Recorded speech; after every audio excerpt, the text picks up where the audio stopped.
reporting on the games you love by people who love to game. The MMO Reporter Network.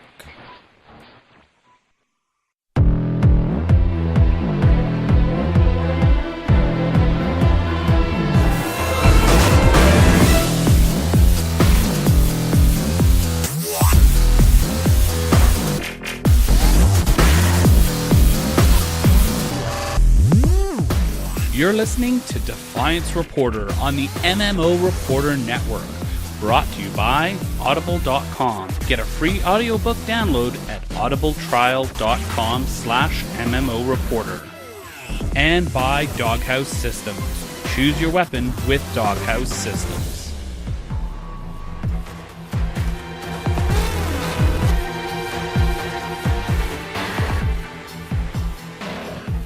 Greetings, Ark Hunters, and welcome to another episode of Defiance Reporter.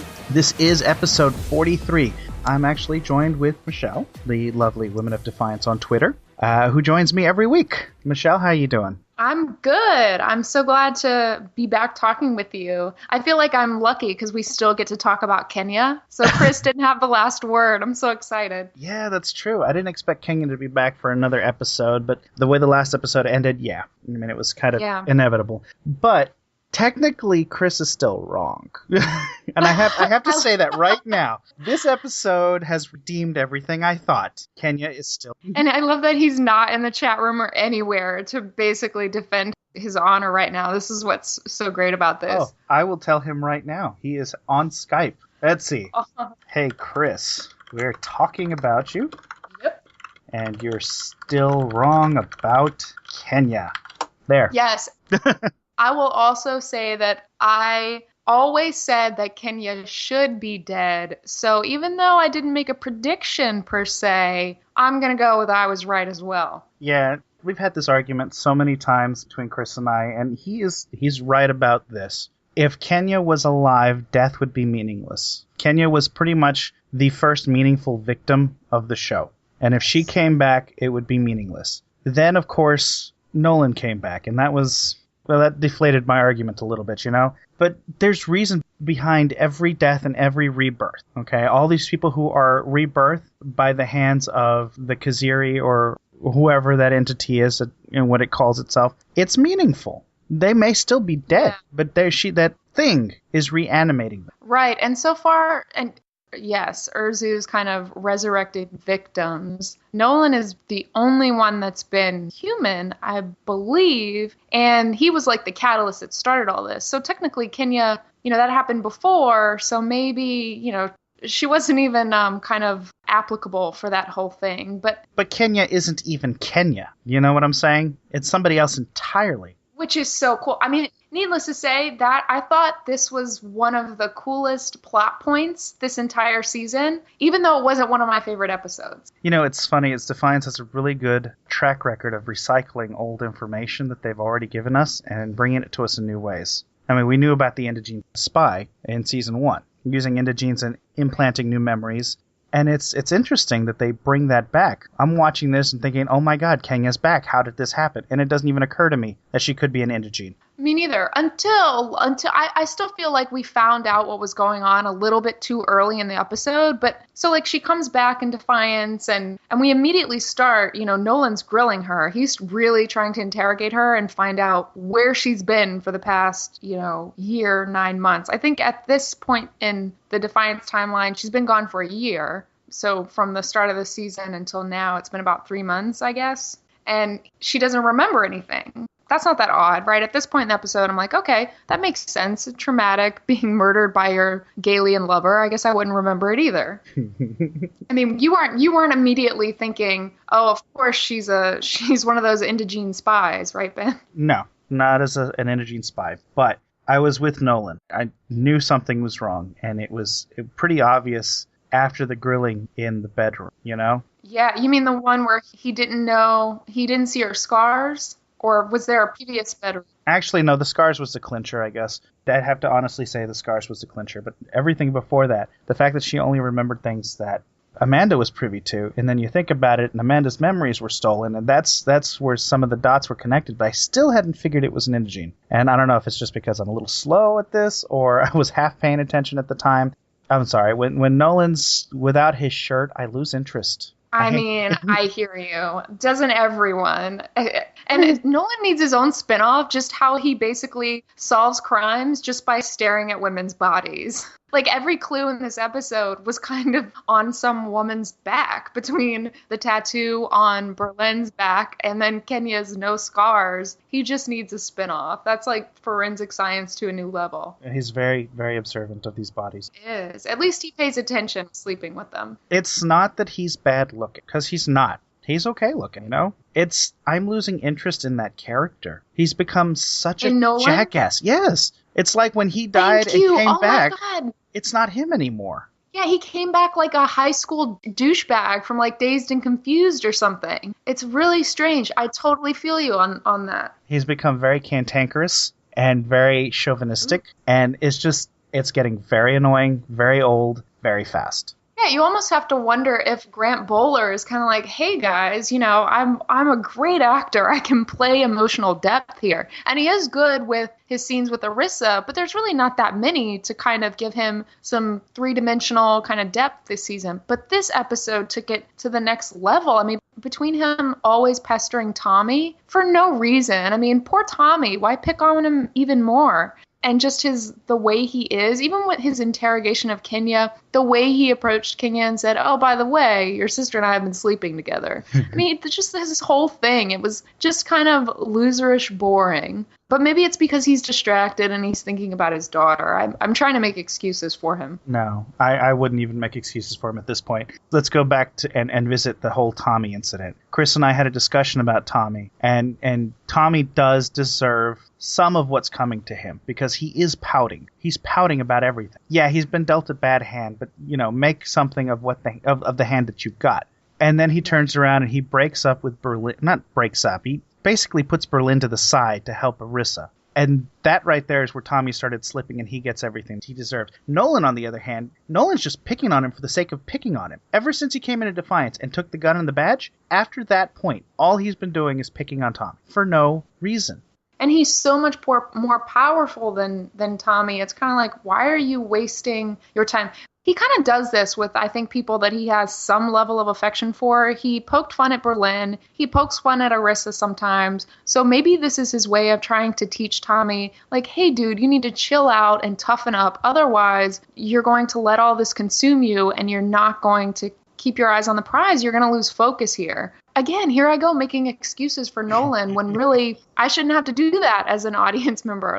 I shouldn't have to just make up this stuff on the side. But I agree with you. The whole thing is, like you said, it's a little rote, it's a little boring. And I'm hoping, because we're going to have some heavy Nolan, Tommy, Arissa episodes between now and the finale, I'm really hoping that they up the ante and make it a little bit more interesting. Well, with 2 back-to-back episodes for the next 2 weeks, I think that maybe the ante will be up, but we'll see what happens. Let's do a quick focus to the chat room. Lonely Nerdette is making mention that she isn't Kenya, and she's right.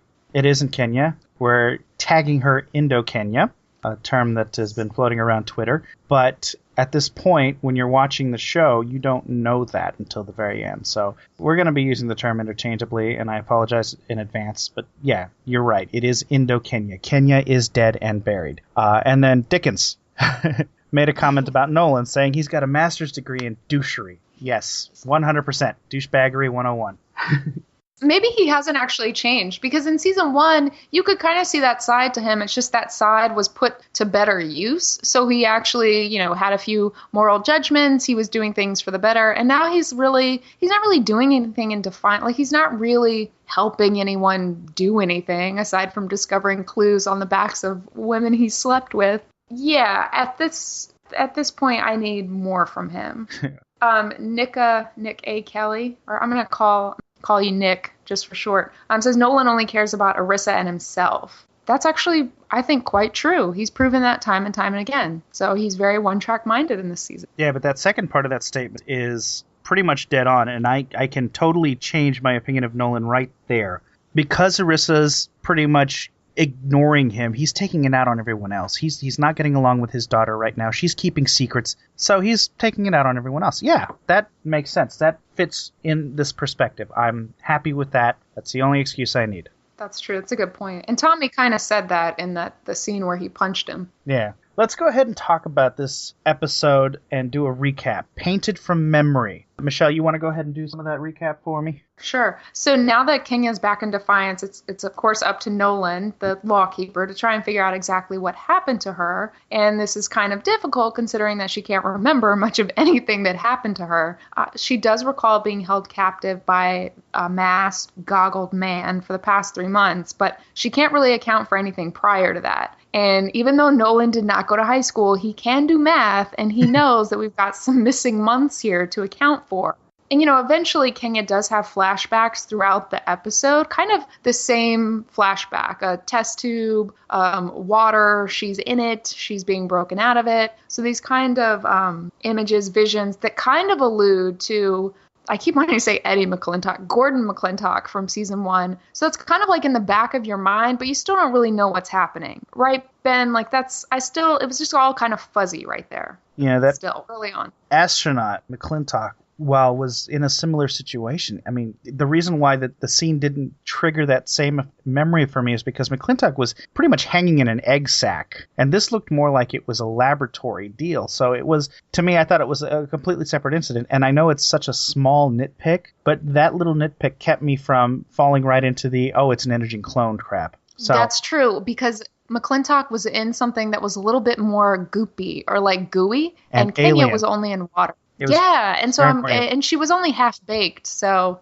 yeah, I agree. So at that point, we don't really know. But so we don't really know what happened to Kenya at that point because we still think we're looking at Kenya. But her presence shakes up all the other characters in town, which is really fun to watch that ripple effect. Amanda's ecstatic to have her sister back, and all she wants to do is kind of regain a sense of normality between her and her sister. So she puts back on the side braid. She, combs her hair. They reenact a dirty dancing scene in the bedroom. Like she's really focused on taking things back to the way they were. And meanwhile, Stama, what a great scene. She just reels. I mean, imagine having murdered someone and then having them reappear in a year later.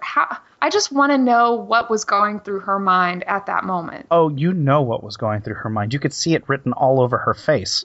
It was kind of like Chup. You mean she could survive that? What the Chup? Darn. Yeah.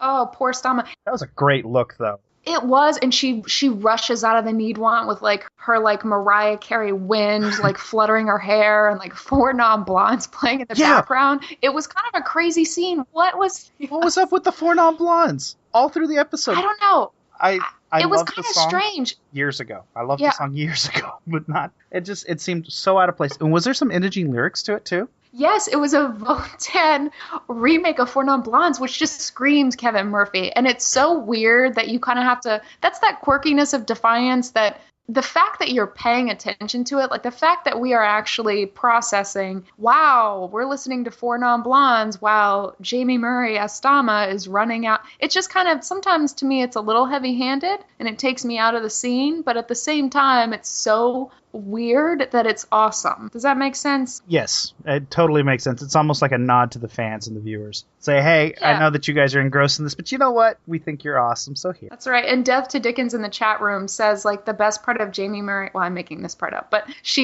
I'm saying that she thinks it's the best part, but all she can focus on is Jamie Murray's eyebrows and that scene where Stama finds Kenny again. And, I mean, just the acting was pretty good in that scene. But so at some point, Stama, of course, I guess tells Daytak, look, I need for you to come out to the woods with me because the lover that I killed may or may not be dead. But we gotta figure out what's going on. And so she's the first one to have this suspicion that maybe something's not right with Kenya. She had to because she wanted to go out and find the body. So that to me, I thought was pretty interesting. Well, there's some interesting play in this episode between Amanda and Stama, and not necessarily together, except for that one scene together.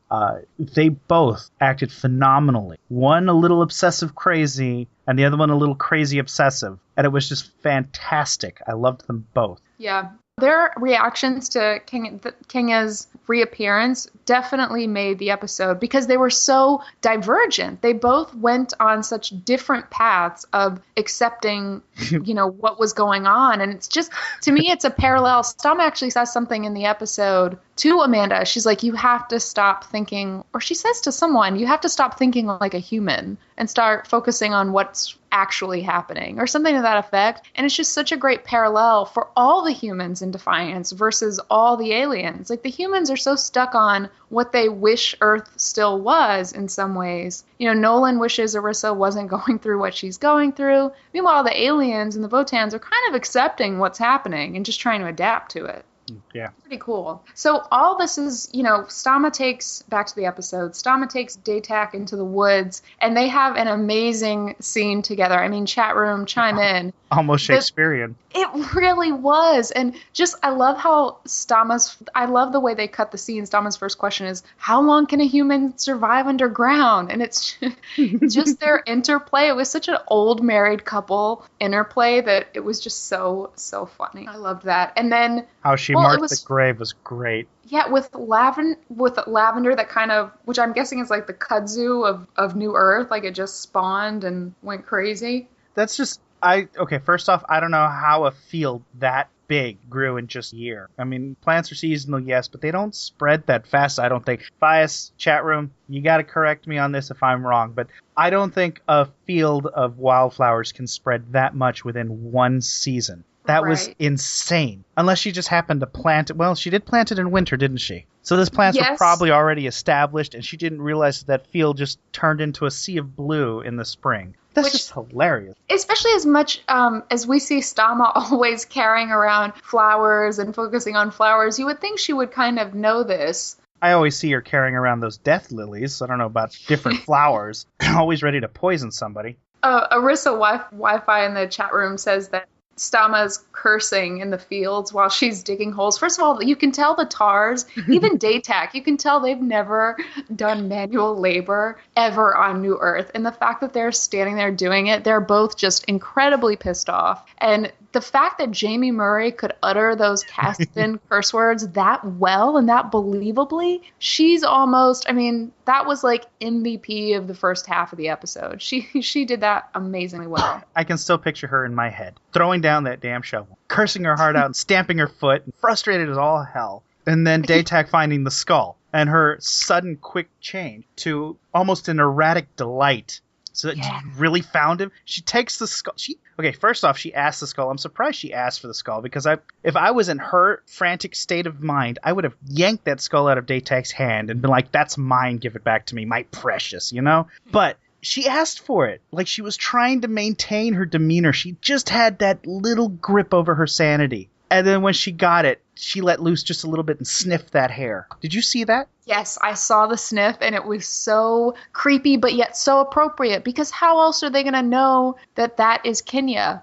Which, I'm not an expert in these types of things and the decaying of bodies, but the fact that they can still smell her after a year, I guess that would make sense. I don't know if we have any, autopsy experts in the room, but, if someone out there knows. But I guess that makes sense. But we did have Nick in the chat room says that corpses make great fertilizer, so maybe that explains the lavender growth. Because Faya says that it's actually pretty slow growing, but you're right, maybe it is the corpse that's fertilizing all that soil. But yeah, the way she asked for the skull was Stama was just playing both lines so well this season. And then the way that they almost had like a Munsters moment when she's just like, what a pretty little human skull. And Daytak's like, yeah. Can we just bury it again? And he's not worried at all. Daytak he's so oblivious. It's almost like he doesn't even realize that, so then he doesn't even make the leap to think, so then what is this Kenya that's running around? Like, he doesn't even connect. What's sad, though, is that I actually read Daytak this episode, and I hardly ever agree with Daytak.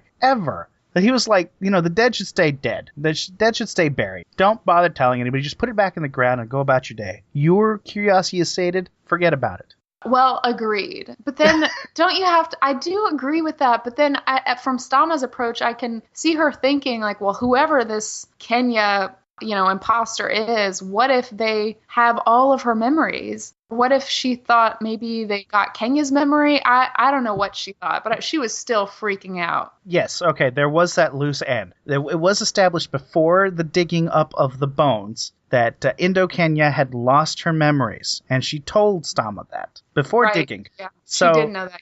One of them is frantically, she's alive, she can't be dead, she's absolutely alive. And the other one is, no, she's got to be dead, no, she's got to be dead. So when one comes to the other and says, hey, she's dead, I expected that reaction from Amanda. I expected that, don't you ever utter that shit again, or I will kill you. That was the appropriate response, and I expected that. Why did Stama think that it was the right thing to do to tell Amanda that Kenya is the Indo-Kenya is an imposter? They're both just manic about it. They're both identically in the same situation, and she thought it was a good idea. That's a good question. And at that point, it's obvious that Daytak actually didn't care whether Stama killed Kenya or not, which was kind of heartbreaking. It's like she did this, and yet she didn't have to do this, and she's torn. So maybe it's actually really weird that she went to Amanda, because it implies that she has some sort of moral obligation to either herself or to Amanda to tell her that. I'm not sure. Chat room, help us out. We struggle when Stama has a conscience. We're not really sure what to do with it. The thing is you can tell that Stama really did love Kenya, and it was quite obvious after this episode, even though it was pretty ambiguous throughout the season leading up to it. But yeah, and the fact that she kept that St. Finnegan's necklace and did not pawn that off in the marketplace the first chance she get, because we all know Stama loves her script. She loves her money. And the fact that she held on to it, to me, that proves that she really loved Kenya. So I can see why she had to go to him, just because of that connection. And Stama is one that follows her heart. Her heart leads her to power, but every once in a while, her heart leads her to true love. So poetic. I don't know about poetic. Great. Moving on from that great scene. Okay, so we've got the tar skull duggery, kind of literally. And then the confrontation. Yeah, the confrontation. And you bring up a good point. Yes, Amanda's reaction was exactly kind of, I could see how she would go there, and she would want to have whoever this person is, she would want Kenya to be back because it's the last thing she has of her old life. But Amanda this season has been so far from rational and so far from her usual self that I'm almost ready for Mayor Amanda to come back. I'm kind of ready for smart, rational Amanda to come back. Okay. That first part, not so much. That second part, yes, please. Yeah. So you think that she's losing control? Yeah. And it's kind of like, okay, like, how can she lose control this episode? And it just keeps spiraling on. I get that she wants to hang on to Kenya, but wow, she's desperate to want to hang on to, like, an indigene Kenya, I think. Well, her manic state this whole episode, or her increasingly manic state this whole episode, was quite disturbing, to say the least. I want to give another focus to chat room. Nick said something very interesting. I think there was something deeper in Daytak's reaction. I think his reaction showed that the dead need to stay dead. My thoughts is that he read the Casti Holy Scrolls, and when the dead come back, it throws him for a big loop. He's become very tied to their tradition this season. That's interesting and a little scary to think about. That's a great point, though, and way to tie in, like, character building throughout the season. That's such a good point. That's some deeper insight than I would have come up with. So, yeah, Nick, that was great. I appreciate that insight. I'm kind of done with Crazy Amanda, and no offense to Julie Benz, her acting has been phenomenal this season. She's really stretched her acting abilities as far as what she's done in the past, and this is great stuff. But as far as the character, she's getting just as old as Nolan is. Yeah, they're reenacting the same kind of tropes in most of these episodes. And, it's going to lead us somewhere. I definitely have confidence in that. But this episode could have benefited from, instead of all the scenes were basically of the same people. And I feel like it could have benefited from a few more extended scenes about Arissa and Rafe. So while all of this about Indo-Kenya is going on, there are two very important scenes, one with Arissa and her resurrected entourage, And are they looking down on Defiance? Was that the optic there? That's what I had assumed initially, but when you brought up that question, it made me doubt. I need to go back and look at the episode. But all they were looking down upon was the pilgrimage towards them, the abundance of headlights coming in their direction. I don't know that they were looking down upon a town much more than the pilgrimage itself. So it could just be, So someone was pilgriming, people were pilgriming to them? Yeah. Or they're going to make okay, got it. They're all coming towards that same location, and not just because of Arissa, but because of what's called them to her. I don't believe that any one of them knows that Arissa is the person who started this chain reaction, because everything that's in them is telling them to come to this spot. Okay. We'll get to this when we talk about the game stuff later, but I have a couple of theories on that are probably wrong, but I'll toss them out when we talk about the game. So there's that important scene, and it's literally less than 10 seconds, basically, that scene where we see this pilgrimage. And then another important scene that's just kind of tossed in the middle of the episode is one in which Rafe is in the marketplace, and who should appear but Quentin, his long-lost son, who went off in the first season to find his long-lost mother, Pilar. Or Pilar, as Rafe calls her. And that was one heck of an interesting scene, wasn't it? Yes, and so short. And I love the way it ended. So it ended in such a Rafe kind of... It ended with the perfect Rafeism. They have this very intense scene. And then Rafe is just like, welcome home. And it was kind of weird. Not just welcome home, but anyway, welcome home. Yeah, it was kind of weird. And the fact that... Okay, walk me through this. So, yes, Quentin went to go find his mother because... When he left, he was confused and mad at Rafe, and he knew about this Kaziri, or he didn't know what it did exactly, but he was wrapped up in all of that. But he comes back, and he's really mad at Rafe for sending his mother off to this Votan monastery in the west, in Mendocino. In the West Coast. And he's angry at Rafe, even though his mother did try to kill them when she was... Look at it through Quentin's eyes. He is a kid who saw his parents split up, was never told, he was told his mother was dead by his father. I mean, he's still a freaking teenager practically. I mean, he's got to be, 19, 20? So yeah. He's going to have angst towards his father, especially after he finds out his long-lost mother, who was presumably dead, is alive, and his father carelessly tossed away in his eyes. He has every right to be angry. And then what he found out from her about being treated the way she was by Votans, you have to remember this family is very xenophobic. Yes. So, yeah, Quentin has every right to be angry. And you can see it in this scene. The scene that opened up with father meeting son and nary a hug was given.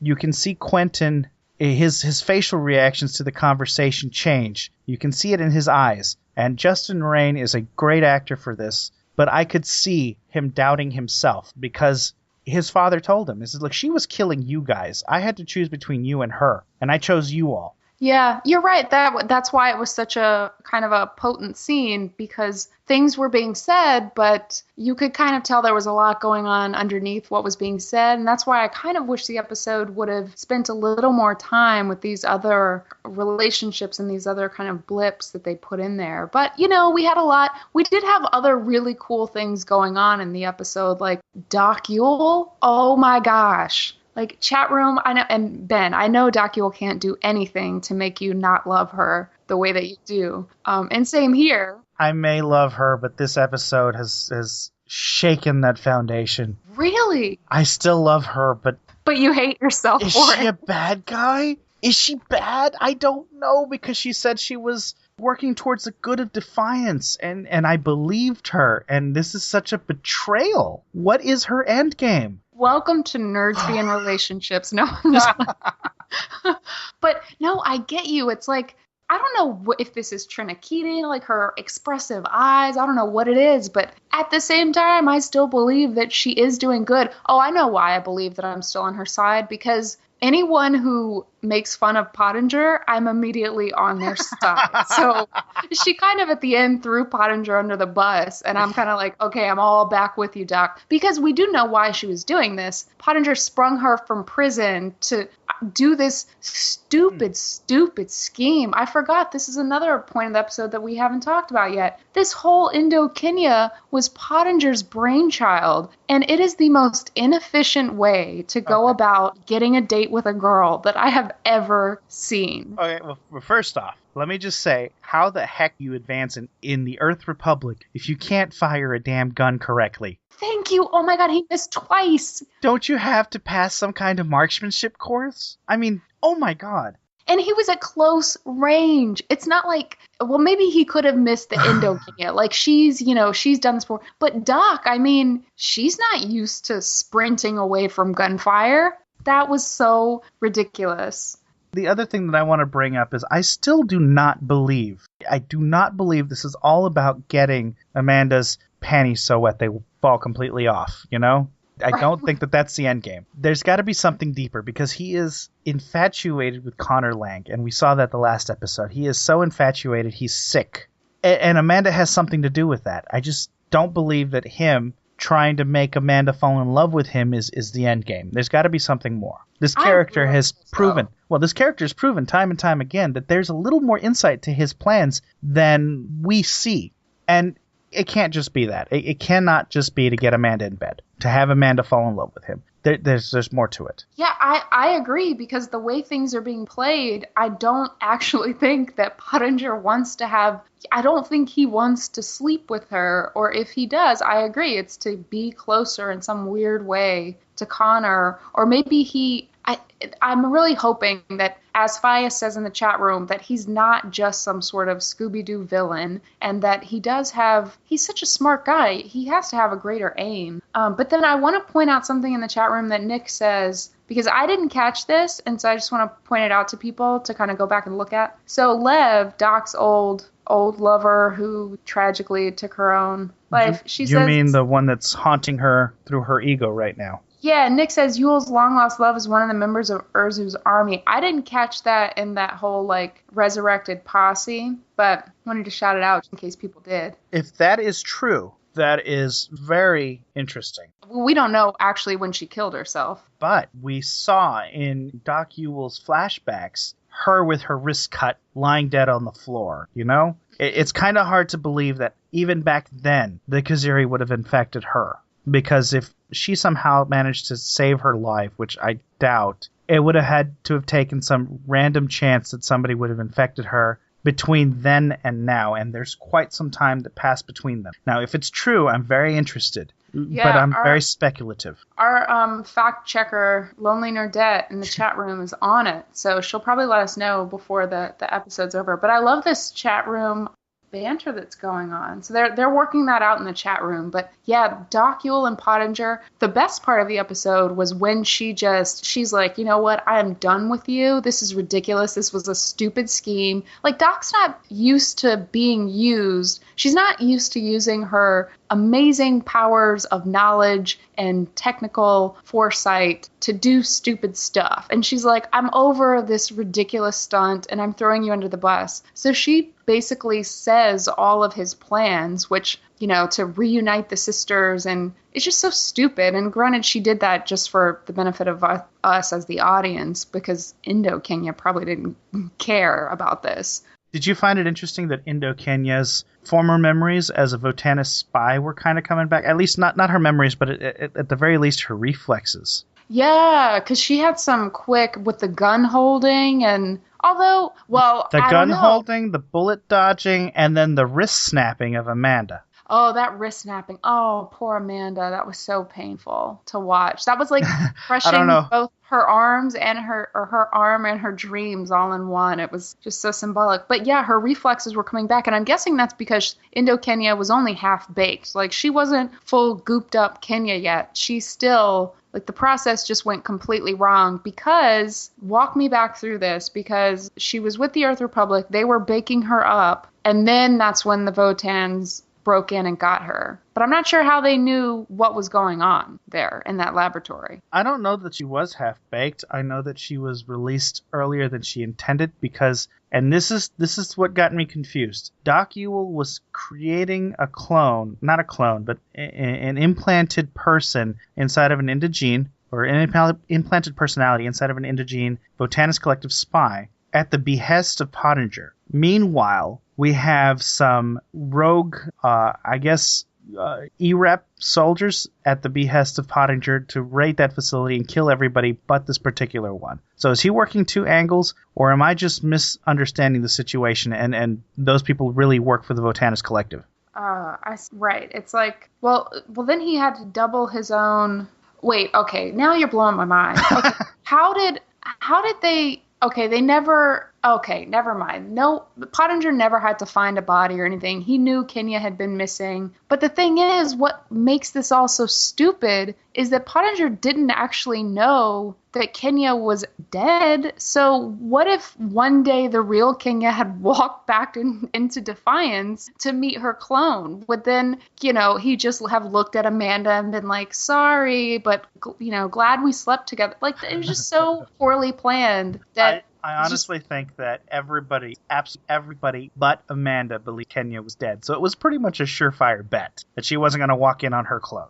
That's true. And poor Amanda, as usual, someone said this on Twitter, she's like the last to know generally everything. Because Amanda doesn't even know what really happened with Cougar Nikki. She doesn't know that Doc was hooked up with her and responsible for all that. I don't think anybody knows that. That's true. You're right. No one does know that. But yes, Amanda is usually the last to know, and it's pretty sad and pretty funny. Now I want to go back to that scene where she had her wrist pulled back behind her by Indo-Kenya. What was sadder to see? The fact that she was being disabled and crying, or the fact that she was still trying to say, "No, you're my sister. You're not this Indogene. You are my sister because that's who you are now." What was sadder? Well, I think they were both equally sad, and it actually, you know what? At first, I thought this is so out of character for Amanda, but you have to think back on the trajectory of Amanda and Kenya as sisters, and it does seem like no matter what Kenya ever did, like she's run off before, she was with an abusive husband, she refused to leave him, she became, a madam at the need want, and no matter what she did, Amanda was generally accepting of her and kind of said, "You're my sister, I love you, it doesn't matter what you do." But this kind of falls into that. It's like, I'll, in some way, you still look like my sister. I support us going forward. Well, this is why her being the only one who believed Kenya was alive is absolutely unbelievable. Everything that Kenya did, absolutely everything, all those bad memories, all those bad choices, Amanda was in the same general vicinity. They never separated. They were always together. Except for that one time that Amanda mentioned that they had separated at one point, but she always came back. They live together. They do things together. They are sisters. They always have been. Doesn't matter how much they hate each other. All it takes is a wall to divide them, and they're okay. So I think that everybody in Defiance knew that she was dead, just for the fact that she, quote-unquote, left town. Yeah, no, that's a good point.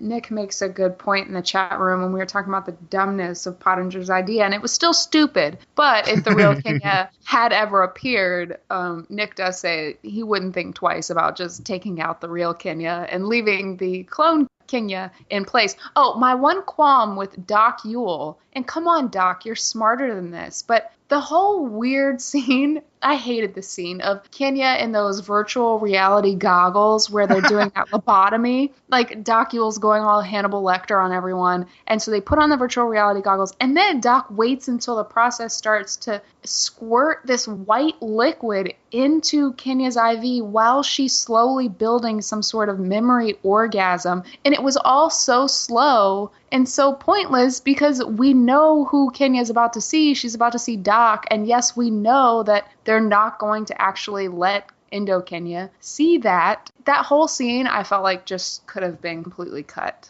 Well, why didn't she draw the syringe sooner? This was the scene she had to establish fact proceed, covering her lie. Oh, okay. She was trying building up. Yeah, she's trying to make it seem like she's trying to recuperate these memories while also giving her the chemical lobotomy. This is the scene that made me falter in my love for Doc, and that's because you could see her panic. As soon as Indo-Kenya said that she was seeing somebody in a biohazard suit, you saw Doc Yule look at her like, oh shit, and fill that vial up quicker, walk a little fast to the hanging IV bag, and then try to administer this chemical lobotomy. And what's funny is she was trying to push that plunger as fast as she could. And it was so believable because there's pressure in there and you can't push it any faster than it's already going. And it just was not fast enough. The whole thing was so weirdly phallic in like the most gay lesbian way. It was just so fun. I was just kind of like enjoying it and chuckling. I didn't see the felicity of it. I guess that's the term for it. But I didn't see that whole bit of it until you just mentioned it. And yes, running towards the IV bag and pushing that plunger while Kenya's having this orgasmic remembrance moment is, yeah.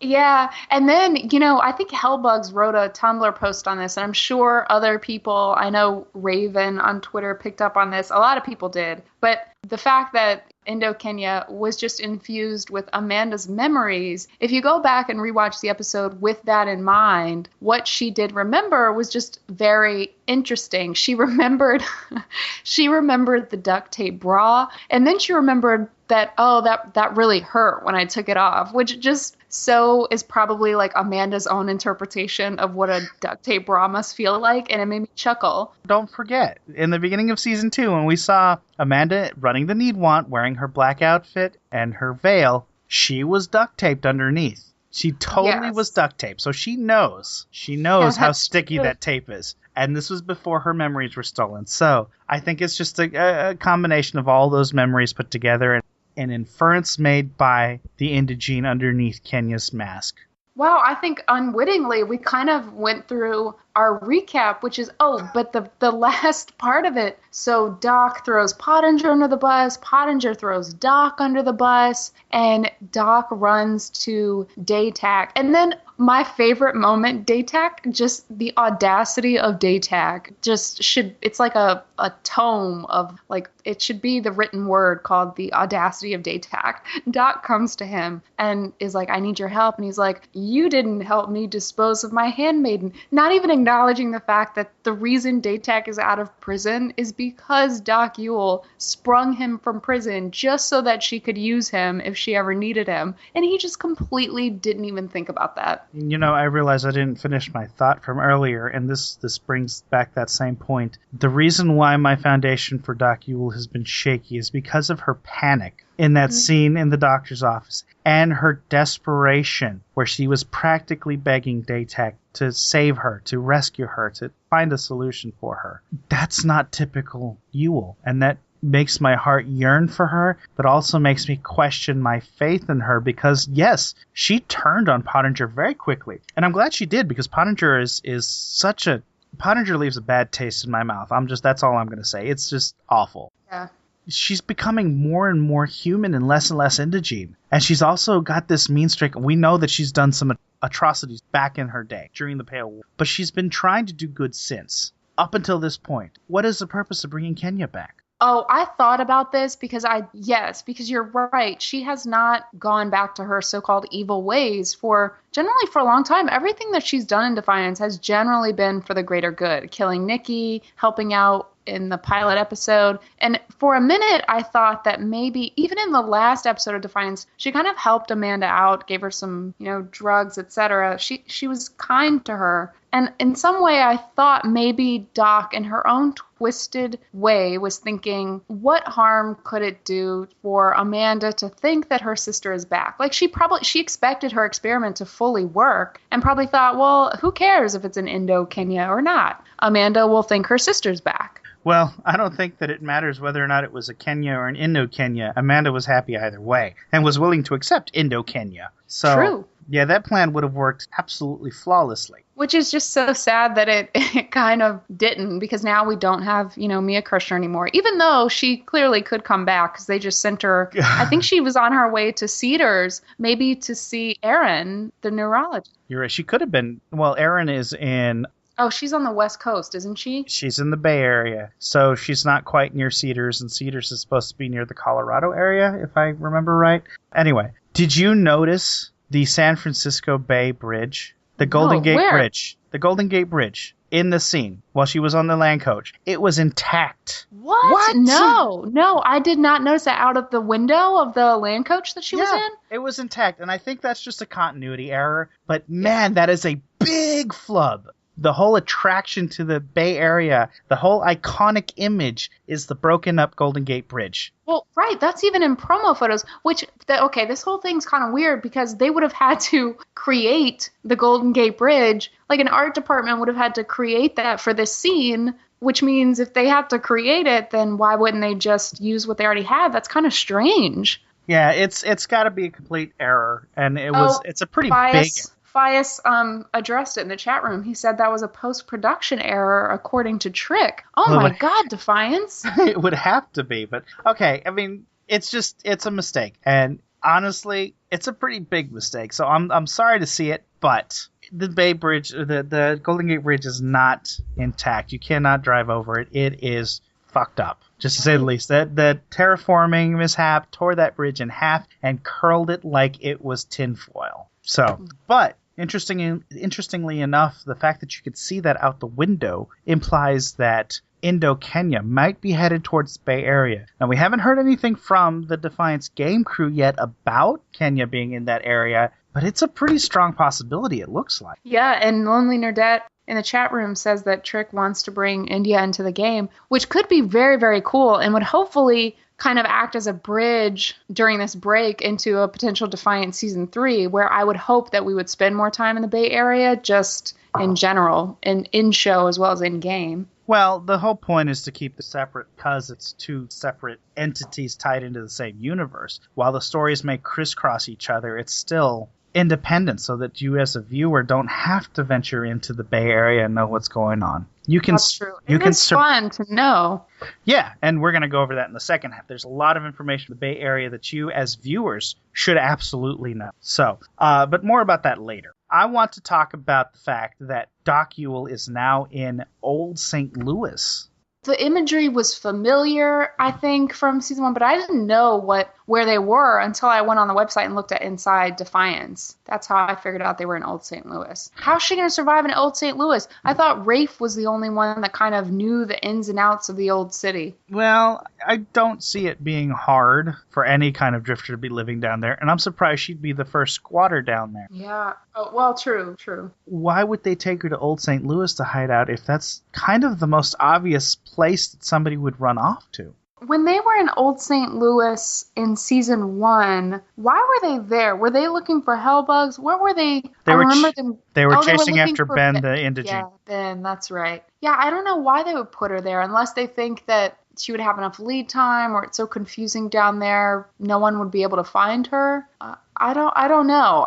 The Badlands are too dangerous. I don't know. And maybe maybe Doc doesn't actually want to leave Defiance because the easy answer would be for her to just get up and leave. Right. Which I'm so glad she didn't do. Like, if they're just trying to keep Doc in the show, then more power to them for this kind of convenient narrative trick. Well, but doesn't that also tell you something about her overall grand scheme? The fact that she doesn't want to leave this town. She wants to hide out, but she doesn't want to leave the town. Doesn't she in some way know, or does she not know? She knows what's happening to Arissa. Do you think she wants to be there because she knows part of the Kaziri, her time with Nikki, and she needs to be there. It's like she doesn't want to leave until this is all settled. I don't know that her information on the Kaziri is anywhere near complete, and I don't think that her endgame has anything to do with the Kaziri, although I think the end of the season will all be tied together to the Kaziri. I don't think that that's her initial plan. I don't know what her endgame is, but I do not think it's tied to that ship. And she just wants to stick around, I guess, which I find kind of endearing and a little mysterious. Right. Now, that's one thing to ponder, is what the heck she's doing down there and what her endgame is. But the other thing to ponder is the other big reveal at the end of this episode, and that is Quentin. Yeah, the mask. The mask. Was he done with the mask? Why is he burning it? Why didn't he burn it before?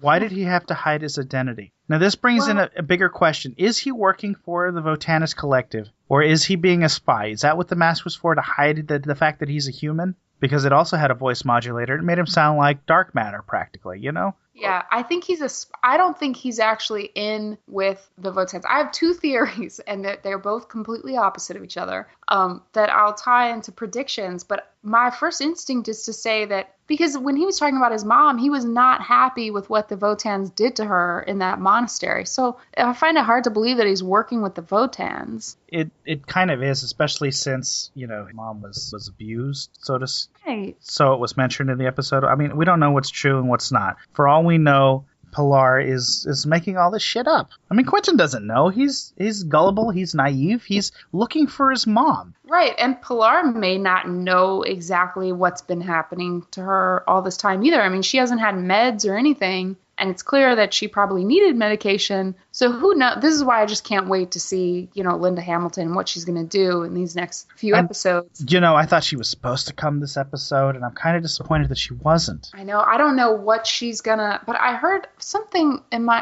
she's in the next one, I think. Yes, 10, I believe. 10 or 11? 10 or 11. She's in one of those.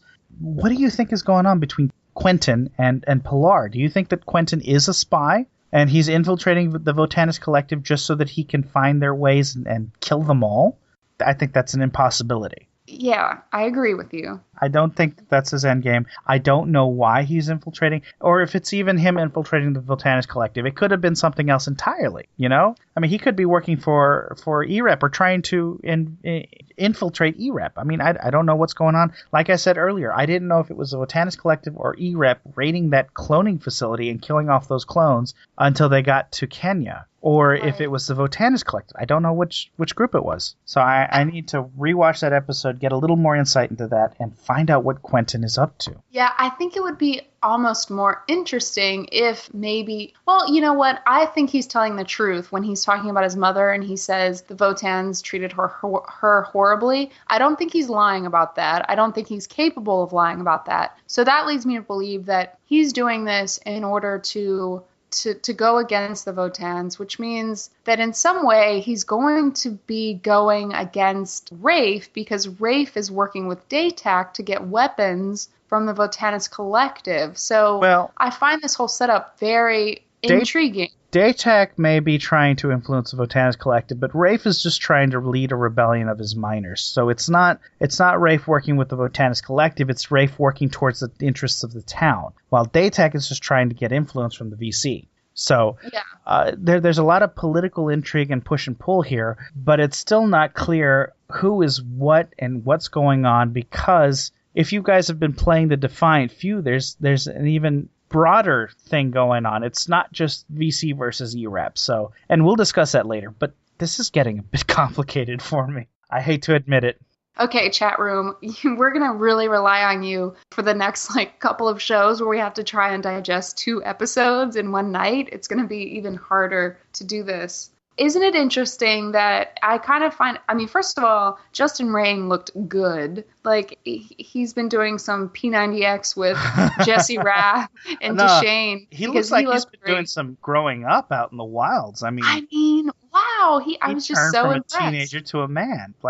It's been a year. That's true. And he has grown up. But it's so funny that he comes back and is all of a sudden one of the most interesting characters, when before he was kind of in season 1, he was more of a pawn. And now it's like he's finally holding some cards in his hand. So that's kind of interesting. And what is Christy going to do when she realizes her brother is back in town? Christy's got some good storyline coming up too, I hope. But a lot of questions. This episode left us with Quentin tons. Is definitely the man of mystery right now. He's got a lot of intrigue. Let's go ahead and talk about some thoughts and observations besides, the ones we've already mentioned. Right. We've talked about a lot. Oh, but, Berlin. What did you think about this scene with Berlin where they toss her in for that, tattoo exposition. But at the same time, that scene was probably one of my favorites because it was kind of fun. Oh, you liked the scene? I did. It did nothing for me as far as narrative goes, but the whole scene was really stupid and it really irked me in a couple of ways. But you still liked it. I don't don't know. I don't, now that I'm talking myself out of it, but it was really annoying. Nolan was a douchebag. I mean, what a dumb thing to say. Nolan is, okay, let's get that right out of the way. The whole point of the scene was not just to highlight Berlin, but it was to explain where her name came from, because it is an interesting tidbit, and we did discuss this one of the episodes early on, where her name came from and who she was expected to be. I found it very, very interesting, and I already knew this ahead of time, so watching this scene, it kind of dulled me. Yeah, the Leni Riefenstahl bit. I thought that was so insulting to the viewer's intelligence. I think the part that I liked was kind of just how ridiculous it was.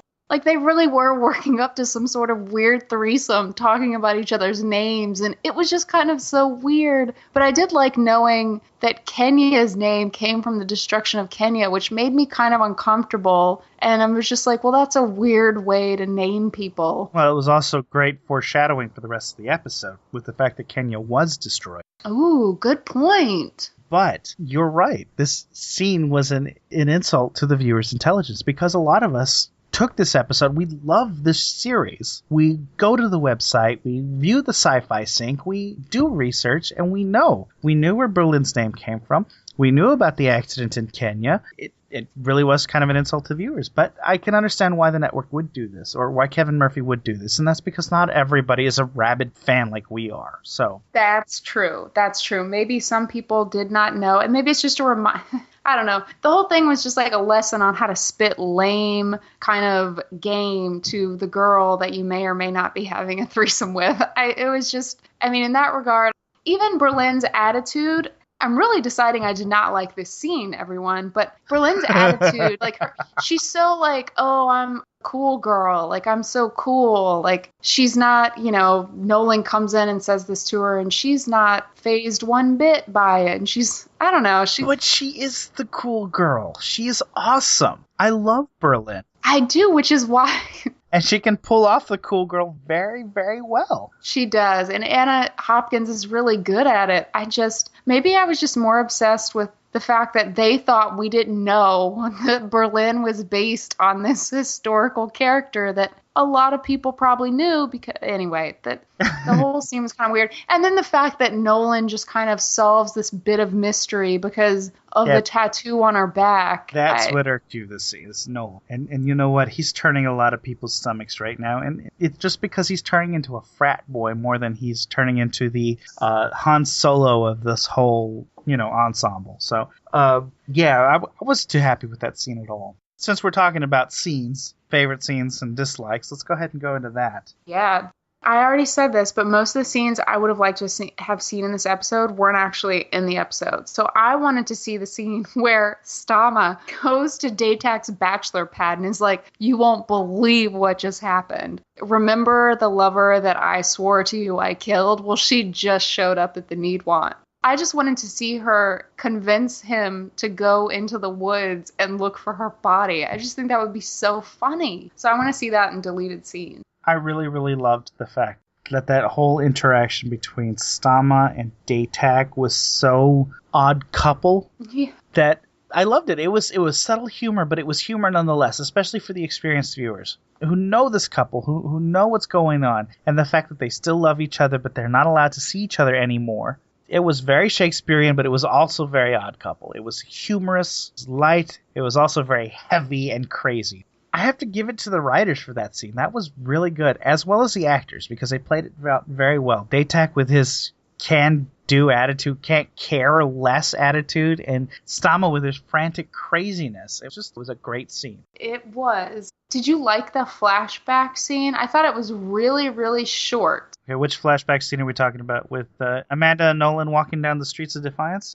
The one with Amanda and Kenya, yes. I'm sorry, just Amanda arriving and Kenya. I thought it was really short and kind of not really... necessary? Yeah, it wasn't necessary at all. And for a flashback, it should probably be necessary. Well, but it kind of helps establish how far they've grown together. With Kenya establishing the Needwant and Amanda establishing the mayorship, and how far the town has grown because of the two of them. I think that was the whole point. Yeah, my favorite line was when Amanda was like, you would think they would have sidewalks. And it's just like this Manhattanite that comes to a frontier town, which I thought was pretty funny. And it's also kind of alluded to the fact that she told Kenya more about her sexual assault than maybe we thought. So, there was some exposition there that was fun. I just would have liked it to have either been a little bit longer or kind of do something else. But it wasn't necessary. It didn't be any long. Like I said, it was trying to establish the fact that these two girls did everything together. And again, establishing the fact that Amanda's the only one who thought Kenya was alive because they were always together. They've been through thick and thin together.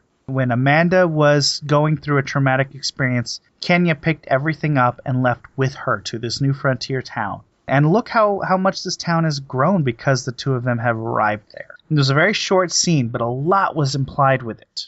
That's true. And there's only so many minutes in an episode. But, right. We talked about Daytak and Stama in the woods, and it was just absolutely brilliant. Again, Pottinger's dumb scheme. I almost thought it would have been more interesting to have Stama in on that kind of ego thing. It would have never worked, but anything other than Pottinger's just dumb way of going about things. And they set it up over the course of 3 episodes, this whole scheme. So narratively, the writers spent a lot of time setting this up. So maybe you're right. Maybe he does have bigger plans at the end of this. I would hope so. Otherwise, he is really the ideal Scooby-Doo villain. And I hate the fact that everybody refers to him as the Scooby-Doo villain. We're going to pull the mask off of him and he just happens to be this, begrudged janitor worker who doesn't like you. It can't be that. Hopefully not. It has to be something deeper. And like I said before, time and time again, he's shown that his plans are a little more intricate. And we see that from one episode to the next, how his plan has been a little bit grander than we thought. The fact that he was getting Amanda stuck on drugs so that he could implant her with an ego, so that he could acquire her memories of Kenya, so that he could bring Kenya back, so that, and we don't know, he says to make her fall in love with him. It's one big, massive plan, and we're only seeing these little individual plans on screen. Now, that's all we're thinking. It cannot be just a Scooby villain. Otherwise, that's true. That would be so depressing. And the writers have so many tricks up their sleeves. Who knows what they're planning these last 4 episodes. And, as far as speculations, we kind of talked through all the unanswered questions that I have. And thankfully, between you and the chat room, I think we kind of answered all of them. So going forward, do you have any predictions? I definitely predict that Quentin and Pilar will come back to kind of upset the Votanus Collective. I do not think that they are on the side of the Votans.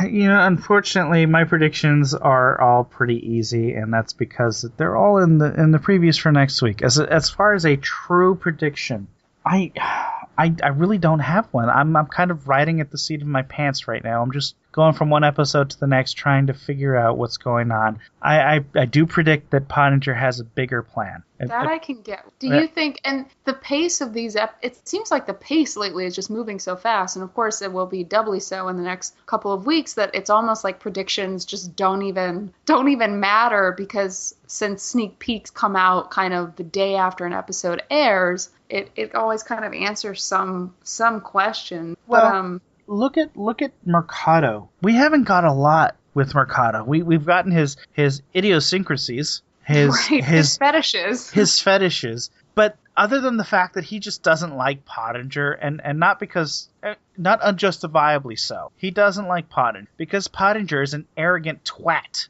But yeah. What purpose does he serve for Defiance? Is he just a placeholder? Is he somebody in the background? There's got to be something with him, and maybe Pottinger's plot has something to do with Mercado. Maybe that's what his role is. So there's a lot unspoken, a lot untouched, and my predictions cannot touch those yet. It's I feel like we're up in the air right now. We're waiting for the pieces to fall where they fall. Yeah. Look at Quentin and Pilar. What's going on? Are they working for the Votanus Collective? Are they working for themselves? Are they out to kill all Votans? Is Pilar of the same attitude as her former husband, Rafe? Well, I say former, but I don't know if they're separated, divorced, or what. Pilar was dead, so to speak. Yeah, and I would imagine that, so the Pilar thing, it's so intriguing because it makes me think, okay, they got Linda Hamilton for a couple of episodes, maybe tops, which means that we have to wrap up her storyline in a couple of episodes, and that just gives me some sort of anxiety and just kind of trying to figure out what that would be. But I don't know. I don't think this is going to end well for either Rafe or his wife. I don't think things are going to end well for them. I'll just go ahead and say that. So now we're getting into, we'll talk about the previews for and the sneak peeks for the next season, but I really want to know, who was your MVP, Ben? Actually, I kind of agreed with you on this one, and I wish I can give it to both Amanda and Stama. But I fell in line with your line of thinking. I had the same thoughts you did, and this doesn't normally happen. So I'll let you mention the MVP, and Yeah. 100% with you. We're so on the same page, because I chose Stama as my MVP because I was like, oh well, maybe Ben will choose Amanda. I mean, because clearly they're both equal in this episode in regards to acting. Julie Benz did amazing work with Amanda, and we all really, really felt with her. Anyone who can rail off cast-thin swear words in a field, in makeup, in a robe, that convincingly is just an MVP. And Jamie Murray just did so well with showing the complexity this entire episode. It was hard. They were polar opposites and yet mirror images of themselves. And to choose between Amanda and Stama was absolutely difficult. And the reason being is seeing Amanda go from absolutely ecstatic that her sister's back to stark raving crazy, absolutely mad bitch that Indo-Kenya is Kenya was heartbreaking. Yeah. This delusion that this woman had just wrenched at you. And then Stama started off with the absolutely deranged, with the, oh my god, what the chup is Kenya doing in her bar again, to the, oh, I found her skull, I am not insane, but I gotta tell somebody. It was very much a polar opposite, but yet a mirror reflection of each other. I still think that Jamie Murray pulled off the better craze. Again, because of the things that I mentioned earlier, with her faltering but yet still trying to hold her demeanor while digging for Kenya's bones. And you're right, throwing down that shovel and cursing her ass off. Society, everyone's a winner, right? But maybe it's both Stama and Amanda. I agree with your mirror, and that was really fun to play with the entire episode. Well, I think it's very difficult for any writer to pull off a completely different but yet mirror image characteristic of two different people. And they pulled it off flawlessly. It was a great setup. It was a great execution. And the actresses both did a phenomenal job. But I think Stama pulled the crazy off much better than Julie. Well, not much better. Slightly better. That's true. Jamie always pulls off the kind of, I can't trust you kind of crazy. And Julie Benz kind of pulls off the, oh, I'm familiar with that emotion kind of crazy. Like, for some reason, Amanda's emotions are always, I'm like, oh, I can understand where you're coming from. Whereas sometimes Dama's emotions, I'm just like, I can't even begin to comprehend where you're coming from, but you're doing an amazing job. Well, but this episode you could comprehend, though. I could, up until the fact, my big moral quandary with this whole thing was I really felt bad for Stama, and then I kept remembering, but she did murder the person that she loved, and that was the one thing that kept me from, bridging the gap. But she loved her. Doesn't that count for something? I mean, I guess not when you murder somebody, but you're right. It's just so Shakespearean, and I don't know. Clearly, we have hit a conundrum, but we're going to go with, because Stama is the crazier one, we're going to go with choosing her as the MVP, just because we're afraid of what might happen if we don't. That's a good way to put it.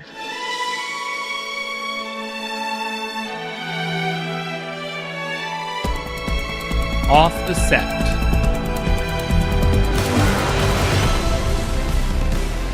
And this is where we get to talk about things we find in the media as well as you folks. What did you have as far as favorite tweets, Michelle? There are so many, and basically all of you guys in the chat room should pretty much know that generally you guys' tweets, we're just constantly laughing at them, so that's just a given. But some that caught my eye, aside from you lovely folks who are always with us, is Kevin Murphy has been bringing it in the live tweeting sessions for both coasts lately, and I love that he makes fun of his own show. So in regards to those virtual reality goggles that Doc put on Kenya, he says, Caprica just called. They want their fancy VR goggles back.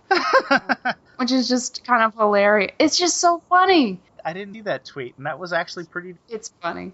I just like that he doesn't take things too seriously. And then, of course, Ursa Wi-Fi says, hey, Doc Yule, next time maybe have that syringe ready ahead of time, which, duh. So it played into that whole scene of like, gosh, why couldn't she have just pumped faster? And then Hellbugs, as usual, fast fingers over there with Hellbugs in Love. But she kind of retweeted Hot Stacco, who's a frequent writer for Defiance. He said, bonus points to whoever comes up with the best recipe for sugar bread French toast. Remember, Amanda bought what I thought was challah bread, but I guess was just kind of sticky buns. But either way, you can make French toast out of both. So I thought that was pretty funny. And then Christopher Bork says, yep. Grave digging is all fun and games until someone loses their head, which, I'm one for a good pun. So I loved that. It was so funny, I thought. Funny on the level. I have to follow this Christopher Bork. I missed that one. He's funny. He's got a lot of good, punny jokes. You would like him. Yeah, there was one tweet, and I agree with you, with Kevin Murphy being absolutely up in these tweets. He's making fun of his own show, and I feel like he's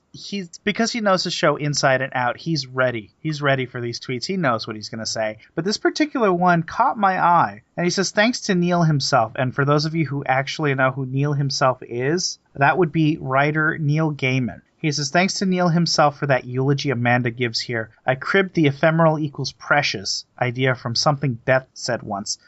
Death being one of the immortal characters in the Sandman comics. I found that absolutely interesting, and I find myself trying to dig through the Sandman comics, finding that particular idea in the comics just to see what reference Kevin Murphy's making. But that's awesome. Kevin Murphy is pulling from all of these inspirations. I mean, most of his songs are pulled from his musical that he was doing. Yeah, Heathers. Yeah. And he's pulling from left and right from different sources, and all of the sources are just phenomenally great. I mean, Neil Gaiman getting tribute to this episode was just awesome, and I want to find that absolutely. If you chat room, if you know which particular issue he's talking about, I'd love to know. But that's just great. So coming up next week on Defiance, we've actually got 2 back-to-back episodes, episode 10 and 11, and Bottom of the World and Doll Parts, which kind of already alludes to the fact that Treasure Doll died. And I hope she does, because she's an absolute, oh my god. Treasure troll. Treasure troll. And I love the actress that plays her, because she plays her so well and so devious. But yeah, she's Christy a character you love to hate. Yeah, which happens a lot in Defiance. But I think Christy's going to push her out of the arch, and it's going to be because Stama said that it was okay for her to do that. You really think that it's going to be Christy pushing her? I would hope so. I mean, it will probably be Alak and he'll get arrested for it. I don't know, but I really do actually hope that it's Christy. I want to see her dark side and not just her cosplay side. I agree with you. It's probably going to be Alak. And I don't think that it's going to be with Mommy's permission. I think it's because Treasure Doll is being a little too ambitious with her quest for fame and money. It'd be much more interesting if Christy was the one to do it, and I would give her so much more respect if she did. Right, exactly. A mother protecting her baby, so to speak. And her family. We have some links in the show notes for the previews, the sneak peeks. These aren't the previews. They're the straight scene-to-scene 3 minutes of preview for each episode, and they're pretty interesting. So check out the show notes. There's a link, and they're both on YouTube, so no region locking necessary or will be encountered, as well as the trailer for both. Now, I have to ask, do you feel that these trailers for 2 episodes is too much information at once? Yes, as I was writing the notes for this, I thought, oh my God, I'm going to do a public service and not talk about them. But then I thought, who listens to the shows? People that have already seen the sneak peeks and the trailers. But yes, I kind of got annoyed because I spoiled something for myself that I maybe did not want to spoil. In the sneak peek for Doll Parts, there's a really important thing that happens in that clip. Just so, all of you listeners are warned if you haven't already seen it. You mean the scene where... The one with Nolan and Tommy in that sneak peek. Oh, I thought you were talking about... Oh, in the teaser, a lot comes up in that God. Double episode teaser. Because I watched it 5 times. Clearly, I'm talking about Sukar being pushed out of the arch. Wait, you think that's Sukar? No, I don't think that's Sukar. I'm trolling the chat room. Oh. Sukar was pushed out of the arch, guys. No, it's probably and most likely Treasure Doll. So have fun with that. Yeah, because Sukar, if he's going to fall out of an arch, he knows how to do it right. And he knows how to still be alive after the fact. Yeah, I just thought it would be funny if Sukar was the one that was pushed out. I'm curious, what does the chat room think about these sneak peeks and the double episode deal? Because I don't know, I'm a person who, unlike my alcohol, I like to do things in moderation. So I kind of like one episode per week. So the idea of a double header for the next 2 weeks really makes my mind spin. I have a hard enough time grasping the WTF moments in one episode of Defiance. So the fact that I have to do it for two, it's just too much. I know where they're doing it, and luckily this doesn't mean anything negative about potential renewal. They're just doing it for, I think, football scheduling. Yeah, it's football scheduling, and you know what? Fine. If this means more ratings for Defiance, do it, because I want this show to be renewed. How the heck have we not heard any news about renewal yet? This is a constant source of anxiety for me, usually at 3 a.m. This is not the way it worked last year, and it's really disconcerting. The only the only thing that makes me feel better about it is that we haven't heard about any renewals, basically. Dominion, Defiance. So I'm just kind of thinking they're putting it off. I thought it got quite quickly, actually. Did it? I thought so. I guess I must have misread. No, you might be right. I saw something on Twitter earlier today that makes me think that you might actually be right. I just haven't kept up. But it also had like a limited first season, so maybe that's why. Yeah, we've got to have a Defiance Season 3. It just doesn't make any sense not to. Yeah, we can't tie up the Season 2 seats. There's got to be at least, very, very least. So please give us one more season. I'm begging you, Nielsen ratings. And I hate the fact that it's only the Nielsen family who get counted. Yeah, exactly. They have got to catch up to the way people watch TV these days. Right? And that's we could totally have a whole podcast on the way ratings are tallied. Just don't even get me started. Even if you look at, it's a whole thing, but, it's like Big Bang Theory versus Game of Thrones. There's just no comparison. And anyway, I digress, but where were we? The double headers. But yes, there are a lot of spoilers in these things, and I'm not sure if I like that. But well, let's talk about your spoilers. If you're watching this show, you're gonna get spoiled. I'm gonna give you the spoiler warning right now for this episode and every episode after. If you're just tuning in, this show has spoilers. So go for it. Yes. So in the sneak peek for doll parts, so we already know in one of the clips that Arissa definitely gives Tommy the full tentacle deep throat. She goes for it. Oh, that's just a French kiss we're talking about. With a bunch of different tongues going in there. You're welcome, fandom, for that imagery. That's almost like your breasticles imagery from a few podcasts back then. I thought you'd forgotten about that. No, I dream about it every night. We know Arissa does do this to Tommy, which I think makes him officially, aside from Nolan, the first human that may be part of her kind of resurrected posse. You know what? I hadn't thought about that. None of her followers are human right now, are they? No, they're all, it's like one from each species. It's like this Noah's Ark deal. It's like she's got to get a representation from each species. And I don't know how she's actually choosing them, but she ends up doing it to Tommy, which we already know Tommy saw her do this to someone. So I guess he's kind of familiar with the process. But anyway, so we see that. But then in the sneak peek for doll parts, we see, I don't know what actually happens. I don't know if something malfunctions, but there's a confrontation between Tommy and Nolan, and he upchucks what looks like some tentacles that didn't go down well. It's almost like he has a stomach virus from the tentacles. It's really weird, and I don't know what that means. So maybe it's not as much of a spoiler as I thought. Let's see what the chat room says. Oh yeah, so it is. There are no humans who have been tendrilled. If Tommy is upchucking tendrils, then it could stand to reason that humans cannot be infected by this. Lonely Nerdette just said that. So you guys are probably right. It doesn't work on humans, which means, oh my gosh, that Urzu, the whole plan is to just wipe out humans from the face of the earth, which we kind of thought was going to happen. Yeah, if Urzu's going to take over Arissa, and I think that's what's going to happen with her.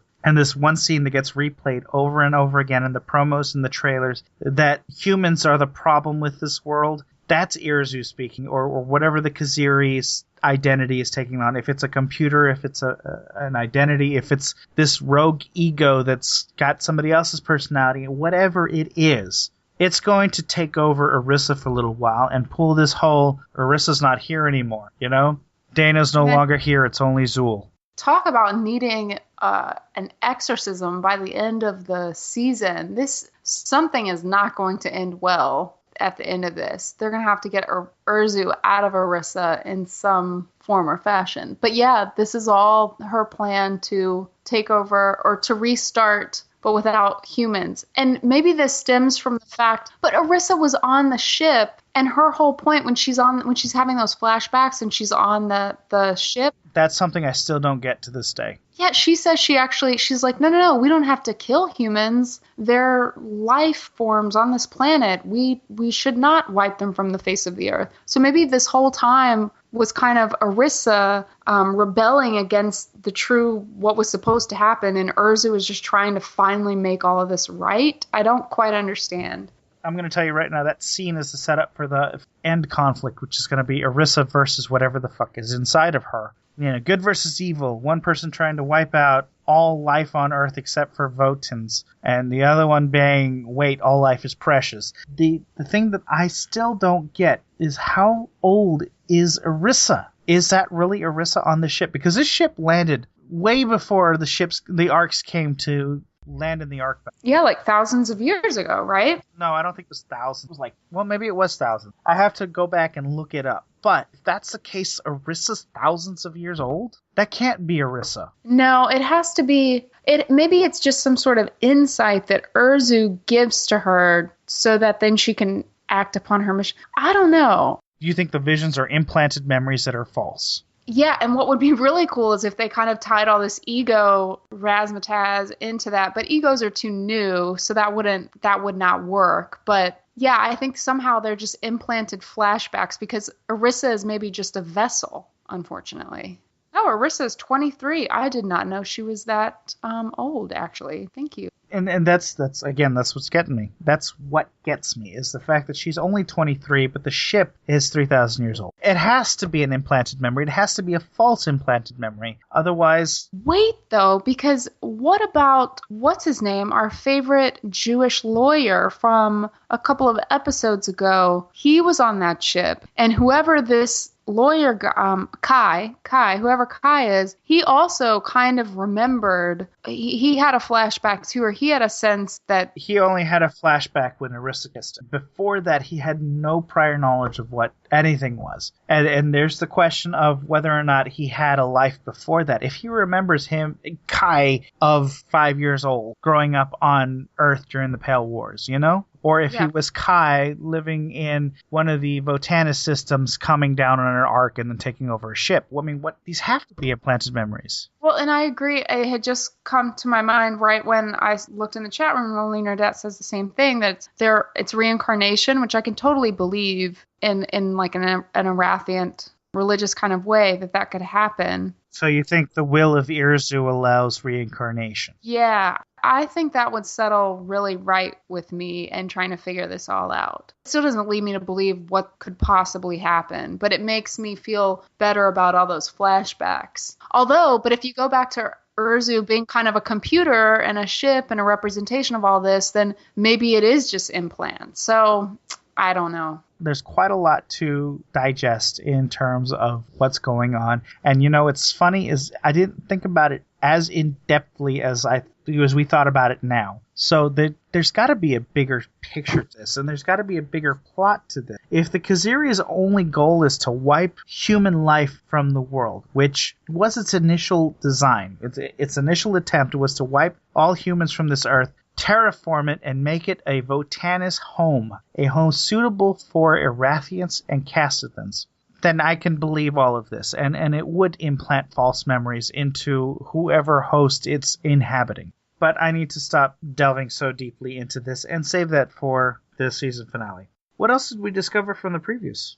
Oh, our favorite E-Rep that we love to hate, Ulfin Tennedy, is back in episode 10, but I think she's just going to die. I saw that. Yeah. At first I didn't realize it was her, and then And then quickly, it clearly was, because in a sneak peek, she's just giving Amanda all kinds of shtick about being a madam. And it's kind of a fun scene. I hope they give her a bigger plot they did the last time, because at the end of that episode that she was in, she wanted to file an Amanda ASAP. So there better be something pretty good in store for Amanda this episode. Yeah, I hope so. I know they're going to be, I don't know if it's good, but I definitely know they've been talking about it on Twitter, Arissa Wi-Fi and Dickens and everyone about Pottinger. I keep wanting to call him Prickinger. Pottinger and Amanda kind of locking lips during their mind collapse in the next episode, which, I mean, you really can't get any lower than that. Come on, Amanda. I need for you to dig yourself out of your depths of despair. But then one interesting thing in this whole thing, these previews, is that a lot of people are being put in jail. And we know that Nolan makes Amanda his deputy lawkeeper, which the chain of command in Defiance is just so skewed. And how many roles can Amanda, how many jobs can the poor girl do? But she's also deputy lawkeeper in one of these episodes. And it looks like she's throwing a lot of people in jail. So alack, I want to say Daytak. I think I see Daytak in jail. I'm not sure. But definitely alack. Maybe because of Treasure Troll. I don't know. But a lot of people are being put into the lawkeeper's office. Man, this frontier town has no sense of organized government. They have no hierarchy. I know. And it's funny because EREP moved in. You'd think that there'd be a higher chain of command than just, okay, Nolan's going to be the sheriff, so Tommy, you're kicked to the curb, and you know what, Amanda, you're going to be the deputy, okay? Okay. Right, he can't just do that. It's just so funny, but, it's all for a narrative purpose, so I trust them. When the season 2 had not started yet, I made a prediction that Amanda would probably be a bounty hunter. And you know what? I still want that to be true. Oh my God, that would be so hot to have Amanda as a bounty hunter. Amanda, with her side braid of justice, would kick so much ass. And Kevin Murphy kept saying that Amanda would kick so much ass this season. And you know what? She has in a few scenes, but she's also done some really weird things this season. So I'm not up for the whole kick-assery of Amanda bit. If she was a bounty hunter, I'd totally buy that she was kick-ass. I still want her to be a bounty hunter. Oh my gosh, I would love to see that. I just want to see a reality show based on that. And they could have taken it from the point where she was infected with the ego, and if it wasn't a bad ego implant, she could have totally been an Arc Hunter, and a badass Arc Hunter at that.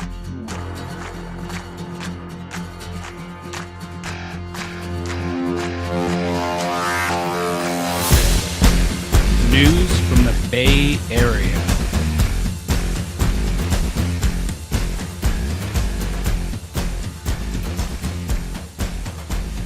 Those of you who watch the show are going to want to listen to this because I want to tell you about the story that's happened so far. And it's interesting. Michelle, you read over this. Do you think it's interesting? Oh my gosh, I cannot wait. I'm probably going to stop you and ask you questions every few sentences. It's so interesting. Chat room, pay attention. And listeners. Okay, so a lot of things that have happened in the game have happened for a while now, and I was building up so that we'd have something tangible to talk about, something thick and juicy. And I'm going to start off with Von Bach in the Silicon Valley, okay? So far, from when we left off in Season 1, Von Bach was thought dead, but we saw him rise up with some glowy eyes and walk away. So he's not dead. But a whole year passed and we didn't hear a damn thing from him. Until there was some radio transmissions coming out of San Francisco from a man claiming to be Von Bach. Last we saw him fall off the Golden Gate Bridge and plummet to his death. So this is kind of speculative. This is crazy.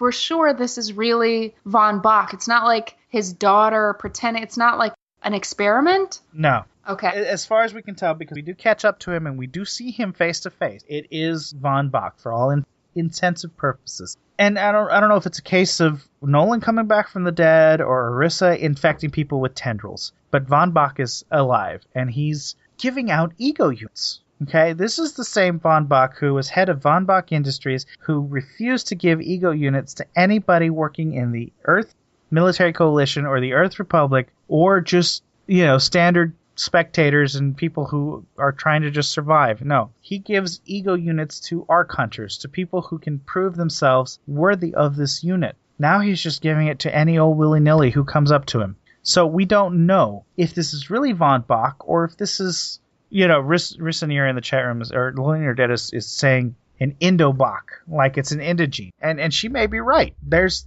a lot of evidence to prove that this is not really Von Bach. Okay, I showed a trailer last week. I don't know if you all watched it, but Von Bach was walking around and talking and selling his ego unit to anybody who came up to him. And while he was talking, Cass came up, pointed a gun at him and said, "I hope you're afraid of bullets." And he says, "Really?" "Because I'm not." And his eyes glow. Oh. That's what we're seeing. We're seeing this Von Bach that's not afraid of anything, that's got glowy eyes. We don't know if he's really Von Bach or not. So he's giving away these ego units to anybody who walks up on the street. And Aaron Knight, if you all are familiar with anything that's been mentioned about Doc Ewell's partner in crime, it's Aaron Knight. Yes, I want to know more about her. I'm so smitten with her. She's actually very interesting, and she's actually an item with Rosa Rodriguez of Top Notch Toolworks. They're definitely an item together.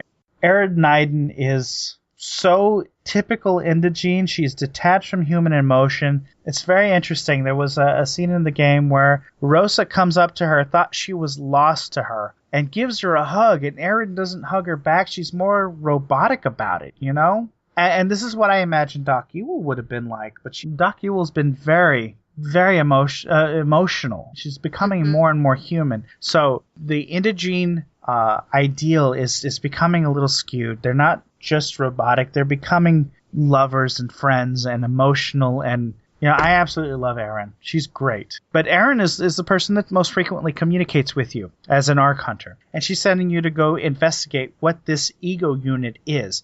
And while you're doing this investigation, you find out that the ego unit was not created by an indigene named Yargad Gorhash, as it's been noted in history books. It was actually created by an indigene female named Ray Velem. Okay? She was able to create a device that was able to provide its user with expanded senses and grant them increased regenerative abilities. The only problem was that everybody she implanted this into was succumbing to panic and shock with the flood of new information that this ego was providing them.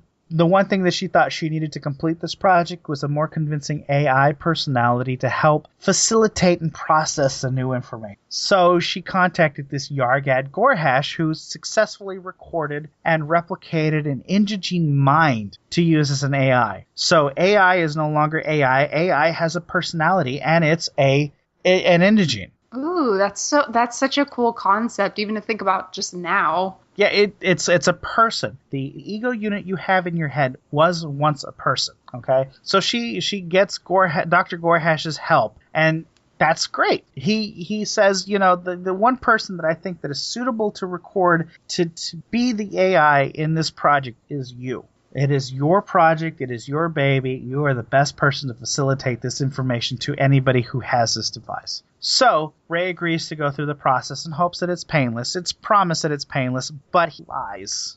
Okay? That seems, of course he lied to her. Like, he wants credit for her discovery. Absolutely. Yes. Ugh. Every time that he has recorded a personality to attach to an AI, it has resulted in the person's death. And he knows this, and he's okay with this. In pursuit of science and the greater good, it's okay for the host to die if it means that the AI is perfect.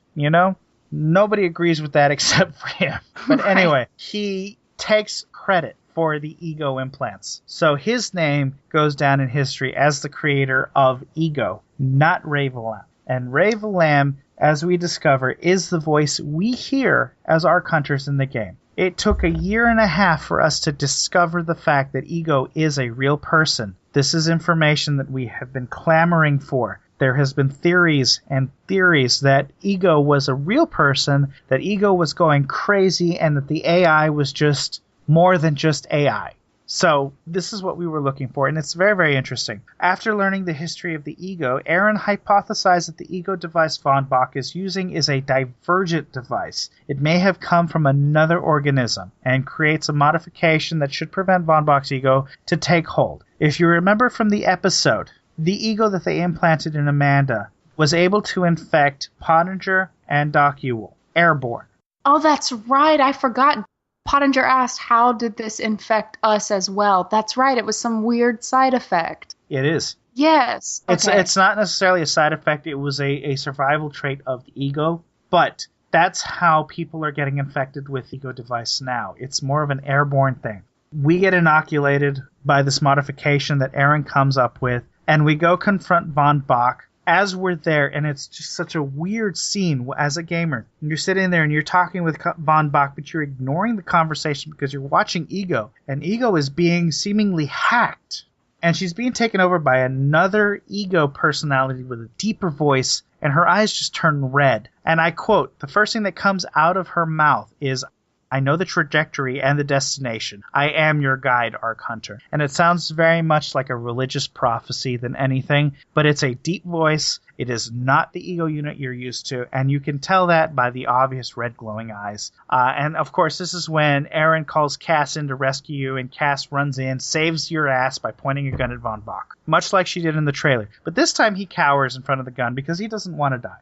So we proceed together to see Aaron to get this divergent ego purged from us.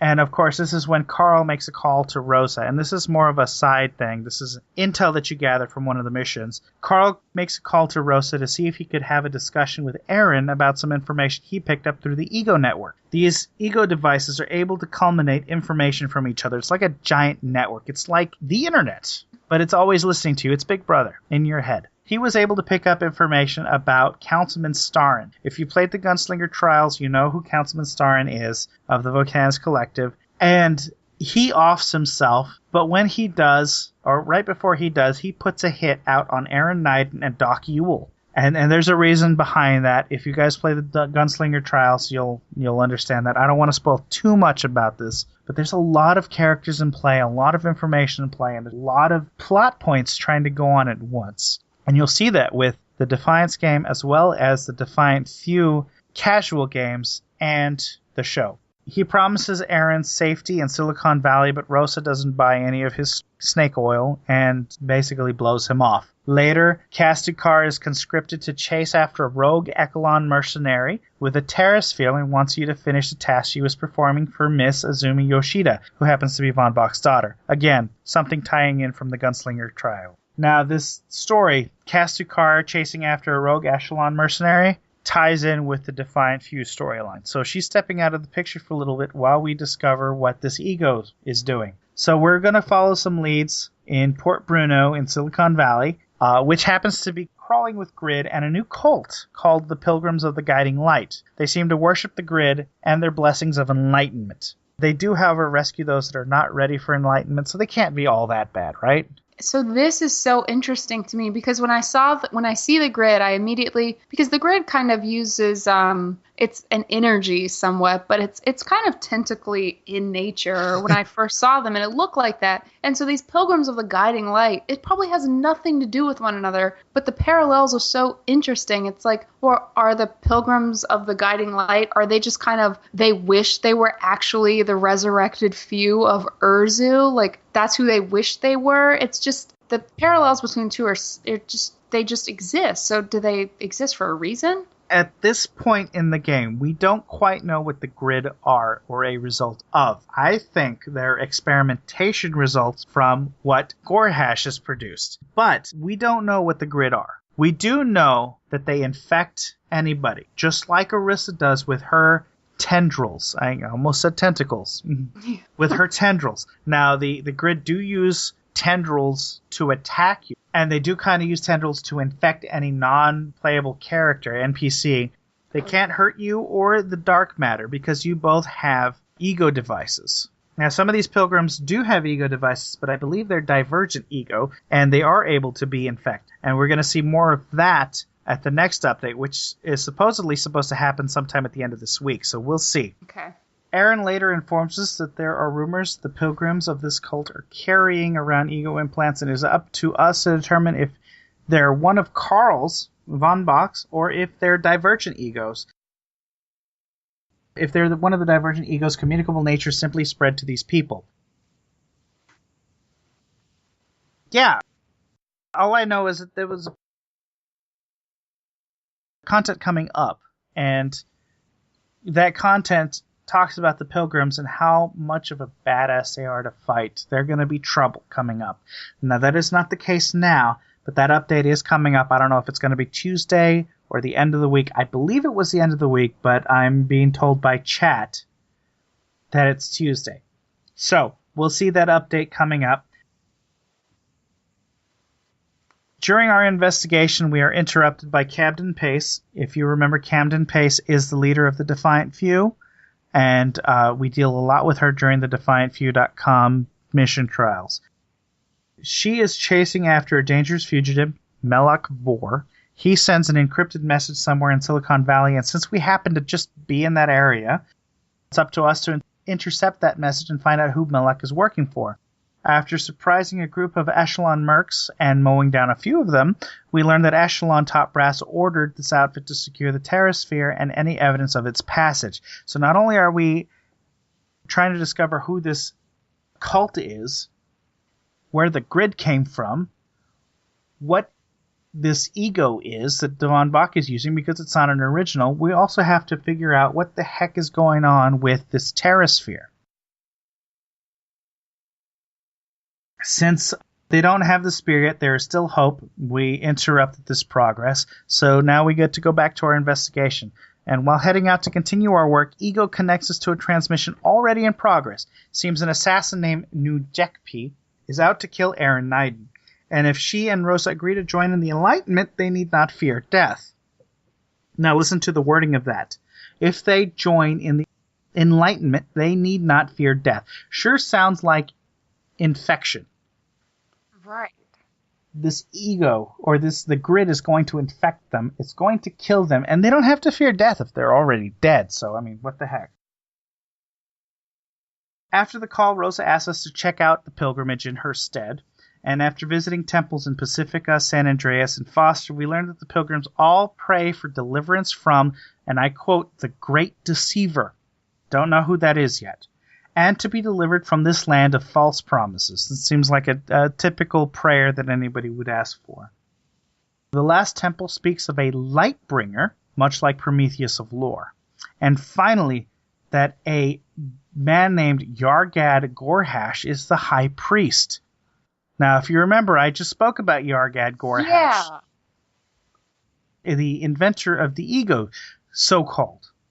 Right, the stealer of the ego. Right. And through his goodwill and guidance, will they be granted Loci's enlightenment? L-O-C-I. It sounds like they're worshiping a god. Mm-hmm. And L-O-C-I sounds more like an acronym, some kind of abbreviation representing the new divergent ego. And this is just a hypothesis. I don't know what Loci is, but it seems like Yargad Gorhash is developed a new ego device. So thanks but no thanks, Erin will deal with her assassin in her own way. She's not going to take that pilgrimage. Yargad went missing during the investigation of Ray Valam's disappearance. Now it's time to see if this Yargad is an imposter or the real monster. It was discovered that he took a pseudonym and boarded a troop transport to Calexico, where he abandoned his unit when he got to Earth and hid at a Votan monastery on Palomar Mountain. He's been traveling north ever since, and the last entry we discover in the temples, the ones we're tasked with exploring, we learn that Yargad was caught experimenting on soldiers with bionetic implants. Given what we learn, it's likely that High Priest Gorhas is the original that stole credit for developing the ego implant, and now it's time for Ego to confront her killer. Wow. I mean, you also said Votan Monastery, which I've only heard a couple of times, and that's only in connection with Pilar and where she's been all this time, which just leads me to be so excited about any potential game show tie-ins coming down the line. And I thought that, and I did some research, and this particular Votan Monastery is on the Palomar Mountain, which does not happen to be in Mendocino. Oh, right. Yeah, which is where Pilar is. Well, it's still kind of cool that a lot of dirty business is happening in these Votan monasteries. I mean, you do not want to go there.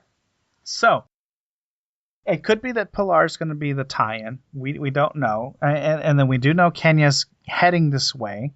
So there's a lot of potential for tie-ins to the already going storyline. I mean, it would be really cool. They probably won't go in this route since they are in different places, but if Pilar had, just totally channeling like Terminator here, but it is like, it would be really cool if you mentioned experimenting and bionetic implants.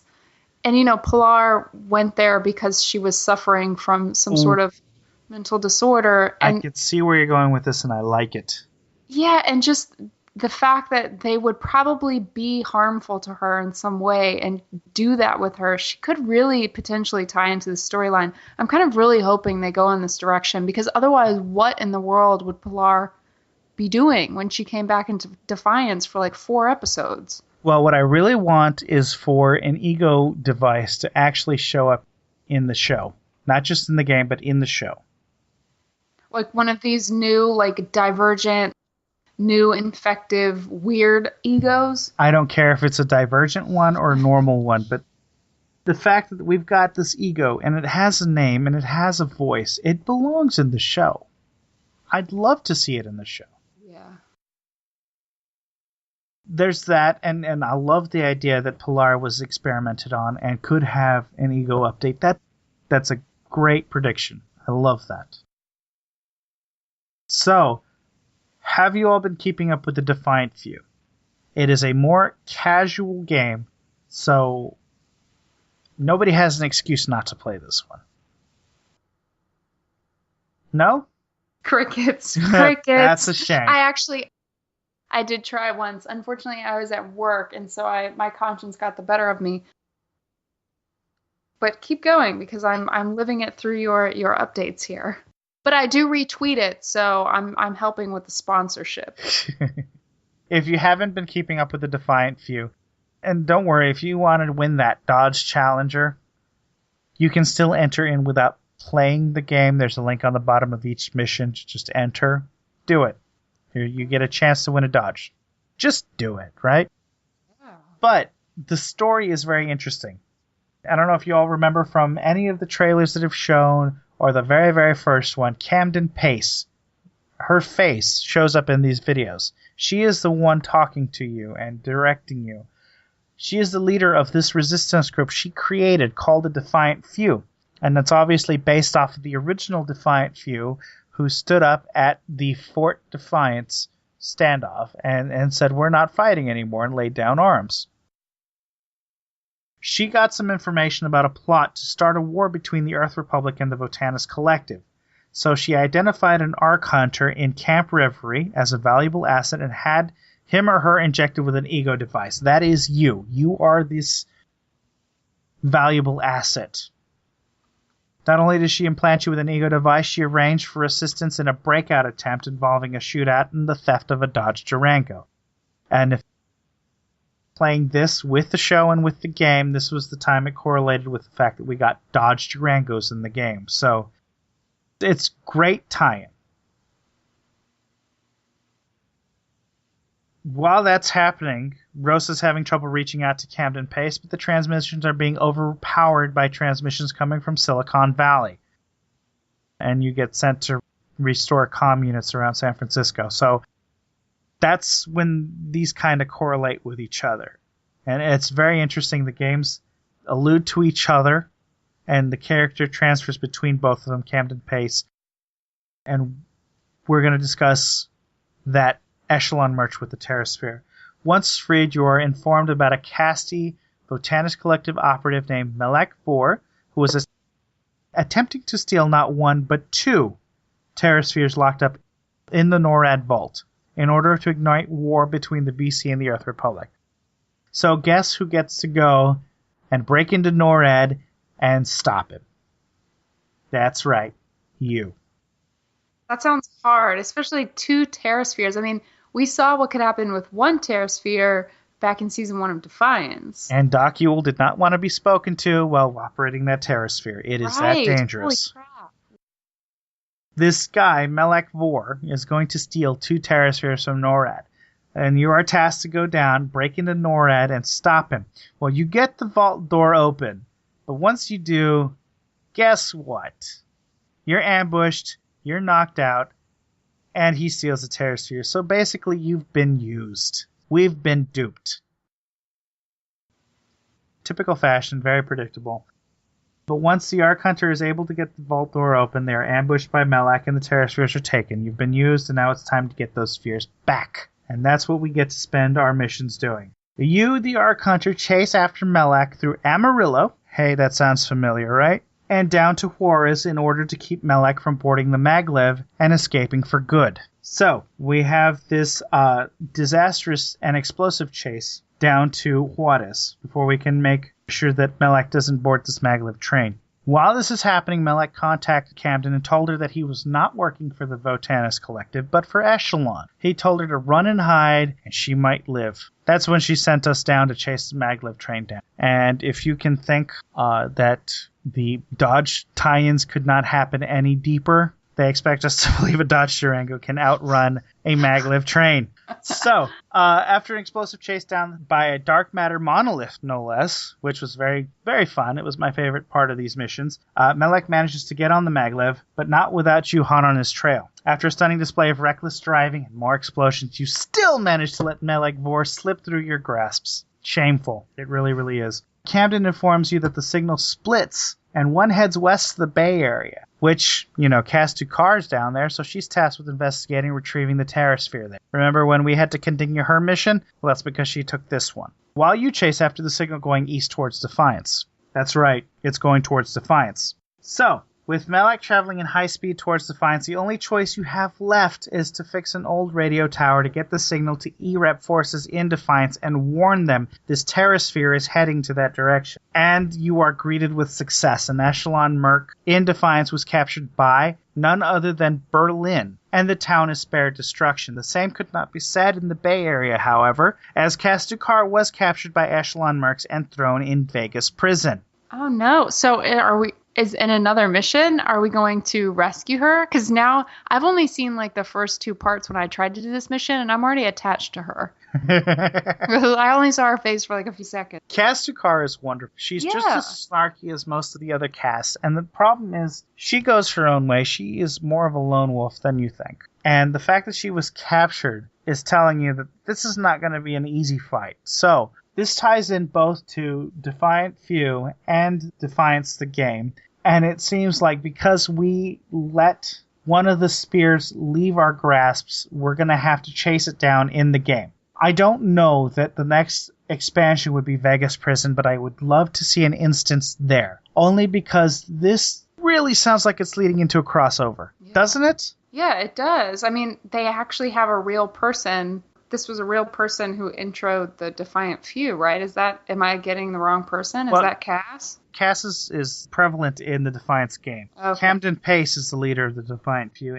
That's who I'm thinking, Camden. No. I do know Cass because I've seen many YouTube game videos. I do know Cass. Okay. Well, and if you ever saw any of the press releases or junkets from E3 or any of those cons before the game was released, the model that they had there was supposed to represent Camden Pace. So she's been around since even before the game. But Camden Pace is holed up somewhere, and I'm pretty sure has not left that hole, so she's never going to get captured. Cass Ducar, however, will definitely. So you have to get her back, but then also you got to go to the Bay Area because that's where that terrasphere is going. Right. Are we going to go to Vegas Prison? Are we going to chase after the terrasphere? What's going to happen? If there are 3 missions left, then maybe you can do each, but then the last one has to be some sort of a tie-in, right? Well, there's only 3 missions left for Defiant Few. Oh. There's 4 episodes left of Defiance. Lord knows how many crossovers are left for the Defiance game. Now, I know that crossovers have been promised throughout the season for the game, as well as beyond, but there's still not a tangible number next to that. There's a lot going on. We're chasing after terraspheres. We're trying to discover what this divergent ego is, how Von Bach came alive. There's a lot of information, a lot going on, and I can only hope that all of this is going to tie into the show. So I just popped over to the chat room, and Lonely Debt makes a very good point. So in one of the previews for the next 4 episodes, I guess, Arissa, with her pilgrimage, she is holding up a sphere. So is that one of, it kind of looks like what Docule had kind of in the pilot season, or the pilot episode. Does she have one of those spheres? Does one actually make its way in Defiance, or is that something completely different? I don't know. And it's very interesting. The terraspheres are going to play a big part. And not only do you see the terrasphere in the trailers for the last 4 episodes, but you also see what I think is a Nova strike. There is a lot of things coming in the last 4 episodes that it's blowing my mind how much information they're trying to throw in just 4 episodes. A lot's going to happen. And the fact that they're showing them back to back for the next 2 weeks is going to be tough. There's going to be a lot of information to process. And you know what? We're going to be crying just as hard when the season finale hits because we're going to want a season 3. Hopefully by then we'll have it. So that's pretty much everything that's happening in game right now and with the Defiant Few. It's a lot of information. It's still incomplete. There's a lot of unanswered questions, like how Von Bach got his hands on that new ego device. Does it have anything to do with the original creator, or so-called creator? And is it a new device that he was creating? There was also mentioned the fact that the divergent ego can learn and adapt. Where did this evolved ego come from? And who was its host AI? If it kills its host, who was the host? It's just very interesting stuff. It's very mind-boggling, and I cannot wait for this information. Will we see Docule in trouble in the show? Remember, there was a hit put out on Aaron Knight and Docule. And is this maybe where we get to see our Arc Hunter winner, Alethea, in the show? Maybe she's the assassin from the Bay Area? That's where I thought that tie-in might absolutely fit. Oh my gosh, you're so right. I completely forgot about her. And we are running out of time. You're right. I'd hoped that it would be more prominent, but this is pretty cool if she ties in this way. That would be pretty awesome. So those are the thoughts to the in-game stuff, and chat room's telling us we are running a little bit late. So let's go ahead and run through the coupon codes. Michelle? Yeah, so we've got coupon codes for Doghouse Systems. You can use the coupon code MMO Reporter at doghousesystems.com to double your RAM. So definitely go there, check that out. And also at Audible, you can go to audibletrial.com/MMO Reporter to get your first month free. And hopefully one day you'll be able to read some Defiance novellas or something like that on Audible. Well, they did mention at the last con there would be more media spread than there is now, so one can only hope. We want to go ahead and talk about the community spotlight. We at Defiance Reporter feel it is the community that makes this transmedia experience great, so we are constantly on the lookout to find fans and gamers who go above and beyond to create a more immersive experience for Defiance community. So this week we want to shine our spotlight on, believe it or not, the chat room. And I know this sounds like a cop-out, but tonight's show has been phenomenal with this chat room. This show wouldn't be anything without the chat room. With you listeners at home, you guys are phenomenal. With you chat room, you guys are constantly providing more and more input for this show. So please, come into the chat room while we're recording live, and give us your feedback. We'd happily report it on this show. Make the show a little longer, but hey, the more time the better. It's more love to spread. Isn't that right, Michelle? That's right. I mean, you guys are basically like your fact checkers. You point things out that we never would know about. So we could not do this without you. So we really appreciate you, especially as Lonely Nerdette says. We really appreciate you sticking around for like 2 hours as we do this. Thank you so. This has been a long show, but there's been a lot of information to spread around, and I hope that you guys can digest it and process it and come up with your own hypothesis. Come back next week and give us those hypotheses. So remember, if you want us to feature your clan or your community site or a person on Twitter or anybody that represents Defiance, if you want us to feature them on Defiance Reporter, tweet us, leave us a voicemail, or send us an email at defiance@mmorreporter.com, and we will definitely give a shout out to them. So some last minute announcements. This week's Arc Hunter code, if you missed it in the show, is bonus, BONUS. Make sure to enter it at defiance.com/ego to get this week's reward of a 15-day patron pass. Remember to redeem it by the 23rd and you'll get yourself a 15-day patron pass. Also, don't forget to join Defiance Reporter's PC clan, Igni Farouk. No registration is required. Just look for me, Corso Van Lock, in-game. I will send you an invite, and we can have many, many hours of gameplay together. And then finally, Michelle, if they wanted to contact us, Defiance Reporter, how would they go about doing that? You can do it in so many ways. You can have multiple contact orgasms with us. So you can email us at defiance@mmoreporter.com, or you can just go on and check us out at the website at defiancereporter.com. You can leave us a voicemail, which I personally love. It's more of a personal connection. So you can give us a call at 616-666-6778, or you can just click the fancy widget on the right-hand side of the page when you visit the website. You can find us on Facebook at facebook.com/Defiance Reporter, and on YouTube at youtube.com/user/MMO Reporter Network. And as always, you can find us on Twitter in a variety of ways. We're at twitter.com/Defiance Podcast, or in Twitter language, we're at Defiance Podcast. Or you can find me, Michelle, at Women of Defiance, and you can find Ben at Nebs Insane. Which is NEBSINSANE. I know you love to explain that. I do, which I love. People know you by that, so it's pretty cool. People call you that in the chat room, which actually Nebs is kind of a cool name. It's a nickname I got from high school, but you don't have to follow Nebs Insane if you really want to talk with me, because I do tend to troll the Defiance Podcast Twitter more often nowadays. Anyway, thank you, Michelle, for joining us this long episode. We had a lot to discuss, and it was quite enjoyable discussing it with you. It was. Thank you, Ben, and thank you, chat room. Yes, chat room, you've been quite informative tonight, and we really, really appreciate it. So thank you, chat room. Thank you, those of you who listen to us live, as well as those of you who download us week after week. We really appreciate it. We hope that you continue to do so, but most importantly, we hope to see you watching the show, live tweeting, and in-game.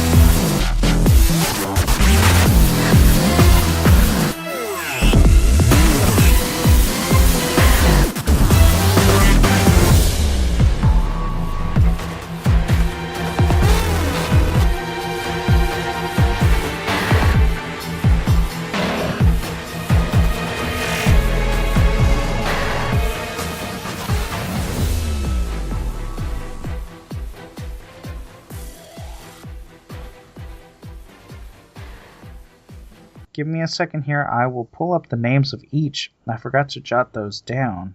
Oh, yeah. One's like bottom, from the bottom to the top. That's a Drake song. That is not the name of the episode. I'm pretty sure I'm wrong about that. A Drake song? Yeah, but it's from the bottom. God, I'm channeling Drake.